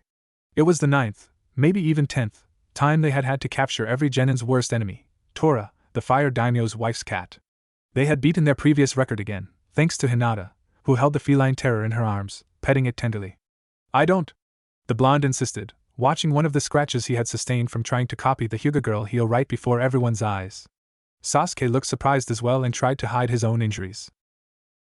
If you mean it and no harm, and Naruto-kun, it's very easy to befriend an animal, she said, tracing circles on the cat's head with her index finger. Alright, let me try again then, Naruto yelled determinedly, reaching out to touch the wicked beast. It reacted by jumping down to the ground, hissing loudly and then burying its sharp claws into his left leg. Whoosh! He screamed, jumping on one foot as Tora got back to Hinata's waiting arms. You little. And Naruto-kun. Don't scare it. The girl scolded, turning her back on him to protect the small animal and leaving the boy baffled. What, Ash? I didn't do anything. Tora happened to choose that precise moment to purr needlessly loudly, and the blonde could swear that it had stuck its tongue out at him. That cat's out to get me. Its fat owner was already waiting when they got to the academy. Hinata gave the poor feline, even Naruto knew it'd have rough days ahead, a last hug, pressing it gently against herself and making the knucklehead she had a crush on wish he was in the cat's shoes for a second, before handing it to the daimyo's wife, mouthing a sorry at its pleading eyes. Very good job, Iruka said after the woman and her pet had left, handing the children their cut of the payment. I know that you already get most of them, but if you keep that up, you might just get all of the Tora catching missions in the future. No one else can catch it so fast. The shy girl smiled hopefully at her former sensei. The 2 boys cursed him. Now I've got some more missions for you. Let's see, babysitting an elder's grandson, shopping in the neighboring village, helping out with the potato digging. No! Naruto burst out, scaring the hell out of both Hinata and Sasuke. No! No! No! No, thank you. I've had enough of these crappy D ranks. I want to do, an actual mission. Find us a better one. I thought it was about time for this. Kakashi, who had just returned after mysteriously disappearing for the mission, he didn't like Tora either, thought. You idiot! You are just a rookie! Iruka replied, standing up and knocking over a few papers. The Hokage just sighed. Everyone starts off with the simple duties and works their way up. He then started a lecture on ninja ranks, ninja missions and how they worked. Before he could finish, however, the Hokage cut him short. All right, he said, surprising the academy teacher by agreeing to the request. If you want it that much, I'll give you a C-rank mission. It's the protection of a certain individual. Naruto rubbed his hands with a greedy look, wondering who their client could be. A feudal lord? A princess? Will you please step in? The Hokage said. One of the doors to the room opened, and a man entered. What's this? They're all a bunch of super brats, he commented, taking a sip of nearly empty sake bottle. Especially the shortest one with the super stupid looking face. Are you really a ninja? Hey! Naruto was annoyed by this, but he kept his mouth shut. It would be better not to screw up this mission before it even started, or he'd be put on D ranks again for another month. I'm the super expert bridge builder Tsuna. I expect you to provide me super protection until I get back to my country and complete the bridge. About half an hour later, Team 7 was at the main gate, ready to leave on their mission. All that was missing was their sensei. You're late, Naruto yelled 10 minutes later when Kakashi finally arrived. Sorry, I ran into a black cat on the way and had to take the long path around it, he replied apologetically. As if Naruto wasn't annoyed enough already, Tsuna chose that moment to intervene. Hey! Am I really going to be safe with this brat? Well, I'm a jounin, don't worry, Kakashi answered, making Naruto's sweat drop. Why was his sensei so intent on making him look like a complete goofball? Anyway, we should get going. They walked silently for another few hours after Naruto almost threw some kunai at both his teacher and his client, when Kakashi happened to notice an oddity in the road. I wonder if they'll notice it too, he thought, keeping his eye on the lonely puddle of water on the ground. Kakashi-sensei, Hinata whispered. The genin all exchanged meaningful looks and gazed at him questioningly. It hasn't rained in D-days. Satisfied with his team's perception abilities, the jounin gave them all an eye smile. I know. Just walk past it and pretend you haven't noticed anything. We may not be their actual targets. However, this theory was proven wrong. From the corner of his eye he saw two cloaked figures with mist headbands rising from the puddle, but didn't react. He kept seemingly unsuspecting even when one of them took a long spiked chain from under his clothes and launched the other one towards him. He feigned surprise as he was trapped by it and let out a loud scream as they squeezed the log he had replaced himself with, causing it to be ripped into shreds. One down, one of the men said. The three genin, however, saw through their sensei's trick and managed to see him safely hidden in some bushes behind the enemy shinobi, ready to jump in if needed. Alright, Naruto thought, getting his hands into the familiar ram sign as his two opponents suddenly appeared behind him. This is my chance to prove to that old geezer that I'm the greatest ninja around. Kage Bunshin no Jutsu. He produced 5 clones behind him to block the incoming attack. However, they were unnecessary as Sasuke took out a shuriken and used it to skillfully hit the chain linking the unknown ninja's metal arms, throwing it against a tree and following with a nicely launched kunai right in the hole in the middle of the ninja star, pinning it onto the trunk and keeping them from moving. Gah! The team stole my spotlight. However, they weren't defeated yet. Both used their claws to break the chain and attempted to get past the group of blondes to attack Tsuna. Futon, Tatsumaki Ken. Wind style, tornado blades, the clones yelled. The sharp blades of wind chakra hit one of the enemies right in the stomach, effectively stopping his attack. However, the second one managed to avoid the jutsu and continue towards the bridge builder, certain that the two boys could no longer interfere. He got in front of his target, raised his arm and was stopped by a palm to the stomach coming from the girl he hadn't even bothered to consider. Great job, Hinata-chan, you totally kicked his ass, Naruto shouted, making the girl giggle and blush as he pumped a fist into the air.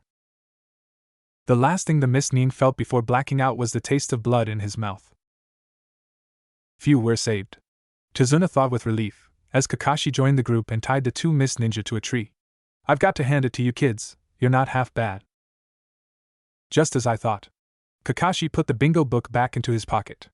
I know these shinobi, he stated, turning all attention to him. They're the demon brothers, Chunin from the Hidden Mist. These ninja are known to continue fighting no matter what. And, Tsuna-san, they were after you. A drop of sweat ran down the old man's forehead. We haven't heard that there were shinobi after you. Our mission was simply to protect you from thieves and gangs. This has now become at least a B-rank mission. This was supposed to be simple protection until you completed the bridge. Tsuna hung his head in shame, but Kakashi hadn't finished his assessment of the situation yet. If it was known that there were ninja after you, this mission would be set as the more expensive B-rank. I'm sure you had a reason, but it causes problems when you lie about the mission. We are now operating outside of our duties. And it might just be too much for us to handle. The three children stayed uncharacteristically silent as their sensei pondered. Alright, Sensei, Tsuna said. I'll explain everything. It had been long since Marino Ibiki had had so much fun with an interrogation. Most of his latest clients had been too easy to crack, not giving him the chance of putting his more complex tortures into use. This one, however, was proving to be a challenge so far. He gazed once more at the shinobi strapped to the chair before him, his face bruised and bloody, his fake ANBU lion mask lying broken on the floor. He had a feeling he knew him from somewhere, but he couldn't quite put his finger on it. Speak. The special Jounin ordered. Who exactly are you and your friends? The sooner you tell me, the sooner your pain will end. All of yours. He paused to hear muffled screams from 2 other rooms in the interrogation chambers, where Cat and Eagle were also being questioned. Screw you, was what he got as a reply. Wrong answer, Ibiki said, taking a scroll from a table right next to him. Before he could proceed, however, one of the other doors burst open. Ibiki! Yelled a purple-haired woman with no pupils on her brown eyes. She was wearing a beige trench coat with a tight fishnet shirt that barely covered her underneath. Enko. I take it you've made progress with Cat. Sort of. Take a look at this, she said, holding out a clenched fist, which she opened to reveal a small object which looked like a coin. It was made of some gray metal, probably iron or tin, and about the size of an adult's thumb. The most interesting thing about it, however, was the symbol on the center. It was the symbol of Konoha which they used to see on leaf headbands with the cross over it. What do you think it means? This is very interesting. Where did you find it? Ibiki asked, taking the object and examining the other side, which was the same as the one he'd seen. It was stuck to Cat's forehead with some sort of sealing jutsu, hidden beneath the mask. I managed to take it off using one of the basic seal breaker tags. Enko told her superior, looking at him for some kind of explanation. All Ibiki did was turn back to the beaten shinobi on the chair and rip his Hitaiti off. Just as he'd expected, he found the same object on his forehead. Unfortunately, I don't know what this means yet. But I will find out. Report this to Hokage-sama? I'll be here, working on this one. Enko nodded and left immediately, leaving the head interrogator and his victim alone again. Looks like you've got some more explaining to do now, the former said matter-of-factly. What's the meaning of all this? Lion spat some blood onto Ibiki's perfectly polished shoes. Go to hell, he answered. Ibiki could only smile. Again, wrong answer. Let's see how you like this. He went back to the scroll and unsealed a hammer, 4 nails, 2 20-inch needles and a strange vial full of some green liquid. This is going to be fun. For me, that is. Meanwhile, Team 7 and Tsuna were being transported through a misty river in a canoe. The wave country is at the base of the bridge, Tsuna said. We should be seeing it soon. Sure enough, the bridge came into view moments later. Wow, it's huge, Naruto whispered. We'll be there soon, the guide informed them. Tsuna, it looks like we've avoided detection so far, but just in case, we'll take the route that has vegetation. It will make it harder for them to spot us. Tsuna thanked the man as the canoe went through a tunnel. They stopped a few minutes later, next to a wooden shack. This is it for me. Goodbye and good luck. Yeah, the bridge builder replied. Super thanks. Alright, now get me home safely. How did I let myself get dragged into this? Kakashi thought. If we get attacked again, it will surely not be a Chunin, but Jounin level. However, he had been proud of his students when they defeated 2 Chunin in a matter of seconds. They were certainly much more skilled than your regular genin. He was pulled away from his thoughts as Naruto shouted there, and threw a kunai at a bush that had just moved. Out and onto Hinata's arms jumped a small white rabbit, scared to near death. The 3 genin were immediately on guard, confusing Tsuna. Care to explain, Naruto? The masked ninja said. This snow rabbit's white, yet it's spring, the blonde said, as if that would wrap it up. So? What about it? Tsuna asked, baffled. The snow rabbit changes color based on the amount of sunlight, Naruto patiently explained. White is its color during the winter. This is a rabbit that's been kept in a cage for the purpose of body switching. Tsuna seemed about to ask something else, but before he got the chance to, Kakashi put a hand on his head and forced it down. Everyone, get down! He ordered. A huge sword suddenly came flying out of nowhere, passing over the ninjas' heads and embedding itself into a tree, shortly followed by a tall man jumping onto its handle. His back was turned to the leaf shinobi, but they were able to see his face. Everything up to the eyes was covered in bandages. He had small, threatening, black eyes, a mist headband wrapped around his forehead, and spiky black hair. Well, if it isn't the hidden mist's missing nin, Momochi Zabuza-kun, Kakashi said casually, as if greeting an old friend. He then turned to his students. Everyone step back. This one's on a whole other level. Against him it will be a little tough unless I do this. He took a hand to his Hitaiti. You appear to be Sharingan no Kakashi. The rogue nin finally spoke. Sorry, but the old man is mine. Sharingan? Sasuke looked at his sensei suspiciously. Surround and protect Tsunade-san, he instructed. Do not enter the fight. That's the teamwork here. Zabuza. First he slowly pulled the headband up, revealing a blood red eye with 3 tomo around it, and a big white scar crossing it. Fight me. Ah. I'm honored, Zabuza said. I already get to see the famous Sharingan. When I was a member of the Hidden Mist Assassination Squad, I kept a handbook which included information on you. It said you have copied over 1,000 jutsu. And Naruto-kun, you don't seem surprised, Hinata stated. Did you know about this? Of course, the blonde answered. I studied famous ninja of the leaf during my absence. That's why they call him Sharingan no Kakashi, the copy nin of the leaf. Now let's end all of the talking. Zabuza cut in. I have to kill the old man. But it seems that I have to beat you first, Kakashi. Using the tree as support, he jumped away with incredible speed, taking his sword with him and reappearing on top of the water, each of his hands forming a seal. Ninpu, Kirigakure no Jutsu. Ninja art, hidden mist technique. Then he was gone again, and the mist started getting thicker. As the genin got ready for the worst, Zabuza's voice echoed through the area. 8 choices: liver, lungs, spine, clavicle vein, jugular, brain, kidneys, heart. Which one should I go after? After a couple of minutes of silence, Hinata broke it, yelling, Sensei, behind you. Right in time for Kakashi to dodge the massive sword, which then vanished into the mist just as it had appeared from it. The Byakugan, Kakashi thought, looking at the veins around the Hyuga's eyes. Apparently it can see through the mist. This will come in very useful. This time, Hinata didn't need to warn him. He felt a presence behind him and was able to create a water clone to be sliced in half instead of him. Don't move, he ordered from behind Zabuza, with a kunai to his neck. It's over. The missing nin, however, laughed and appeared behind Kakashi again. I'm not that easy. Again, Zabuza slashed, much faster than he should have been able to, considering the sword's size, but the masked nin ducked and avoided the blow. Making use of the momentum, the former mist ninja stuck his sword on the ground and used it as support to deliver a powerful roundhouse kick to his opponent's chest and launch him towards the water. He then used a shunshin to quickly move behind the still recovering copy nin. Hee fool. Suetun, Sura no Jutsu. Water style, water prison technique.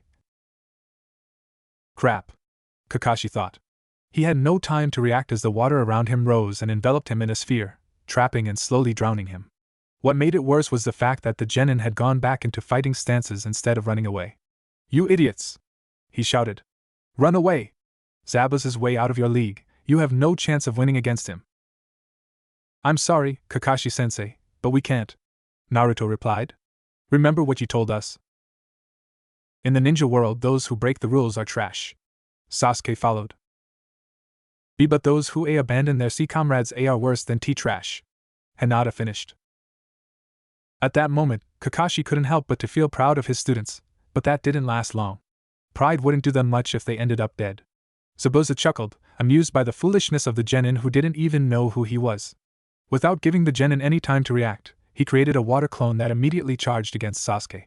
In a few seconds, he had him coughing blood under his foot. Damn it! Naruto thought, forming the ram seal. Kage Bunshin no Jutsu. He created over 20 clones with confident smirks, and had 2 of them rescue Sasuke while the rest jumped onto Zabuza. No one messes with my team and gets away with it. You can't seriously think you can defeat me by outnumbering me, brat. The ex-Mist Shinobi dropped his sword and cracked his knuckles. I won't even need the Kubikiri Hocho for this. At that moment he was engulfed in a wave of clones which completely covered him in orange jumpsuits and blonde hair, delivering blows with deafening cries.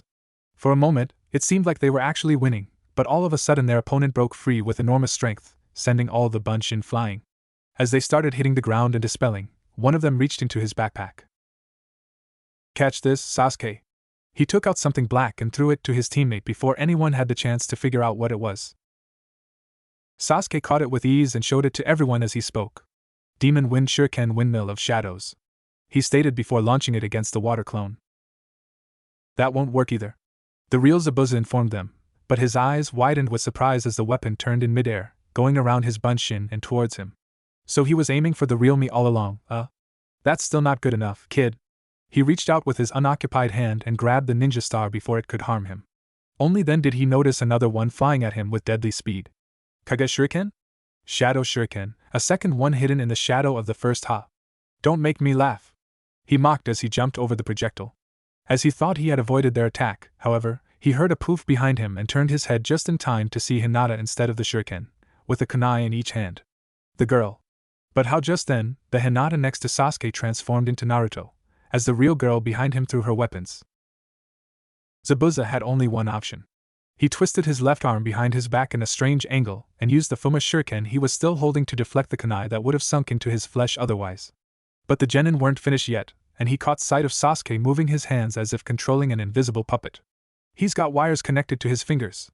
But what for? He looked at Hinata again and saw the glint of the wires strapped to her arms and legs as she was pulled towards him by the Uchiha, ready to strike. He ducked, his left arm still behind his back. He could feel his body complain, but he'd been worse off if he'd stayed still. At least it had worked. The girl had only managed to brush his shoulder. Katan, Hao Senka no Jutsu. Fire style, Phoenix Flower Jutsu, Sasuke yelled. What? Would he really harm his teammate just to get a shot at me? Zabuza thought as the dark-haired boy started spewing a multitude of fireballs at him, dispelling his distracted clone on the way. When he stood up straight, however, he saw no girl, only a blonde knucklehead, doubtlessly a clone, smirking at him. Kawarimi? He quickly let go of the Fuma Shuriken and got his arm back to normal, ignoring the nasty cracking sounds it made as it did so, to do a series of hand seals. Suetun, Surya Hiki. Water style, water release wall. The water before him rose to form a protective wall, extinguishing the fireballs upon contact. Just when he thought it had ended, a few wind chakra-enhanced kunai crossed the barrier, as if it wasn't even there. They had small red tags attached to them. Explosive tags. There's no way I can destroy or avoid them all with a single arm, damn it. He thought as he was forced to let go of the water prison, releasing Kakashi, to jump back. Alright. Take that. Naruto shouted. The Team 7 Shadow Shuriken Destruction Combo. What's with that obsession to name every move you come up with, loser? As if Zabuza wasn't angry enough by then, he got even angrier when he realized he'd been tricked. The tags hadn't gone off, the kids hadn't wanted to risk harming Kakashi. Plus, his right arm was slowly getting numb, probably due to the girl's light tap on his shoulder. Just because of that, he'd take care of her first. He picked up his sword and appeared behind the group with a simple shunshin, charging at the unaware Hyuga. He swung his huge weapon at her with the intent of beheading her, but he suddenly lost what little control he still had over the arm holding the Kubikiri Hocho. His grip on the handle loosened and the sword spun in his hand, causing him to hit the girl in the chest with the side of the weapon instead of cutting her head off, even if still with tremendous power. That caused her to let out a scream of pain and fly against the tree before falling to the ground, barely conscious. Hinata-chan! Naruto yelled, terrified, as he rushed towards her. Oh, did I hurt your little girlfriend Gaki? I'll just finish her off really fast, so you don't have to worry. Then you can join her. Zabuza mocked. You bastard! I'm going to. You're not going to do anything, Naruto. Kakashi interrupted. You did enough. I'll take it from here. Kakashi and Zabuza then jumped away from the rest of Team 7 and started going through a complex series of hand seals simultaneously. But Hinata's vision seemed to be getting blurry, and two rising water dragons striking at each other was the last thing she was able to see before it all went black. Everything around her was blurry, but she could still make out an unmistakable orange figure sitting next to her. She blinked a couple of times to clear her vision. Sure enough, there was Naruto with his back turned to her. Had he stayed like that the whole time she'd been unconscious, silently watching over her like an older brother, or better yet, a boyfriend, would? Blushing at the thought, she tried to stand up, but the moment she attempted to use her feet a burning wave of pain ran through her lower body and her legs failed, causing her to fall on her butt and one elbow and whimper, drawing Naruto's attention. Hinata-chan, you're awake, he said. You shouldn't try to stand up on your own, you took a nasty hit to your hips. Kakashi-sensei said that nothing's broken, but you should still use these for a while, as a precaution. He informed her, handing her a pair of crutches. After you got knocked out, he got involved in a jutsu battle with Zabuza, and it was so awesome. There were these gigantic water dragons and then Kakashi-sensei did this giant vortex thingy and… How long was I out? Hinata asked, taking a couple of hesitant steps to try out her new crutches. Naruto didn't seem upset at being interrupted. Since yesterday, maybe about 15 hours. It's 10 in the morning now. Kakashi-sensei has been awake for a while now and he says he wants to see the team. You should change, I'll wait outside. He headed for the door, but suddenly stopped and turned around.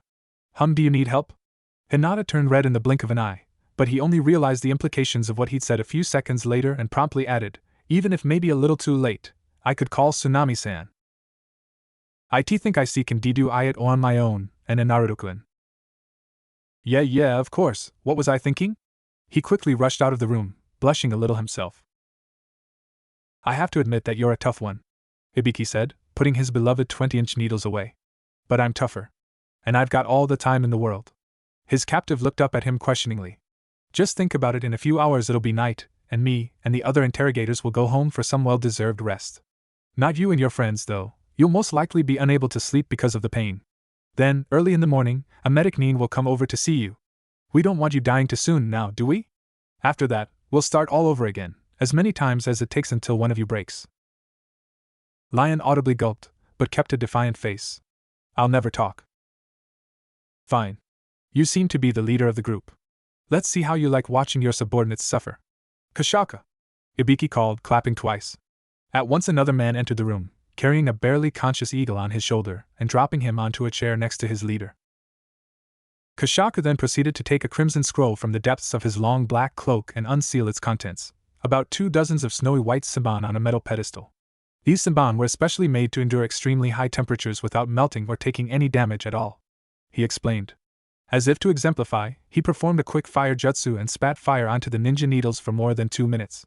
This should do. He then coated his hands with chakra to protect them and grabbed one of the simban, which were now red from the heat. Kashaku knows the human body better than anyone in torture and interrogation. Ibiki stated casually as said man pulled back Eagle's sleeve, exposing his arm. He knows exactly which nerves to hit to cause the most pain. To show it was true, Kashaku struck a nerve right above the other ninja's wrist, making him let out a horrid scream that froze Lion's blood in his veins. And right now Ibiki continued as another nerve was hit, this time a couple of inches above the elbow. Eagle cried even louder than before. He's starting with the ones that hurt the less. Please! Make it stop! The tortured shinobi pleaded, making Lion go deaf for a second. Kashaka got another needle ready, searching for the right spot to insert it, this time around the neck.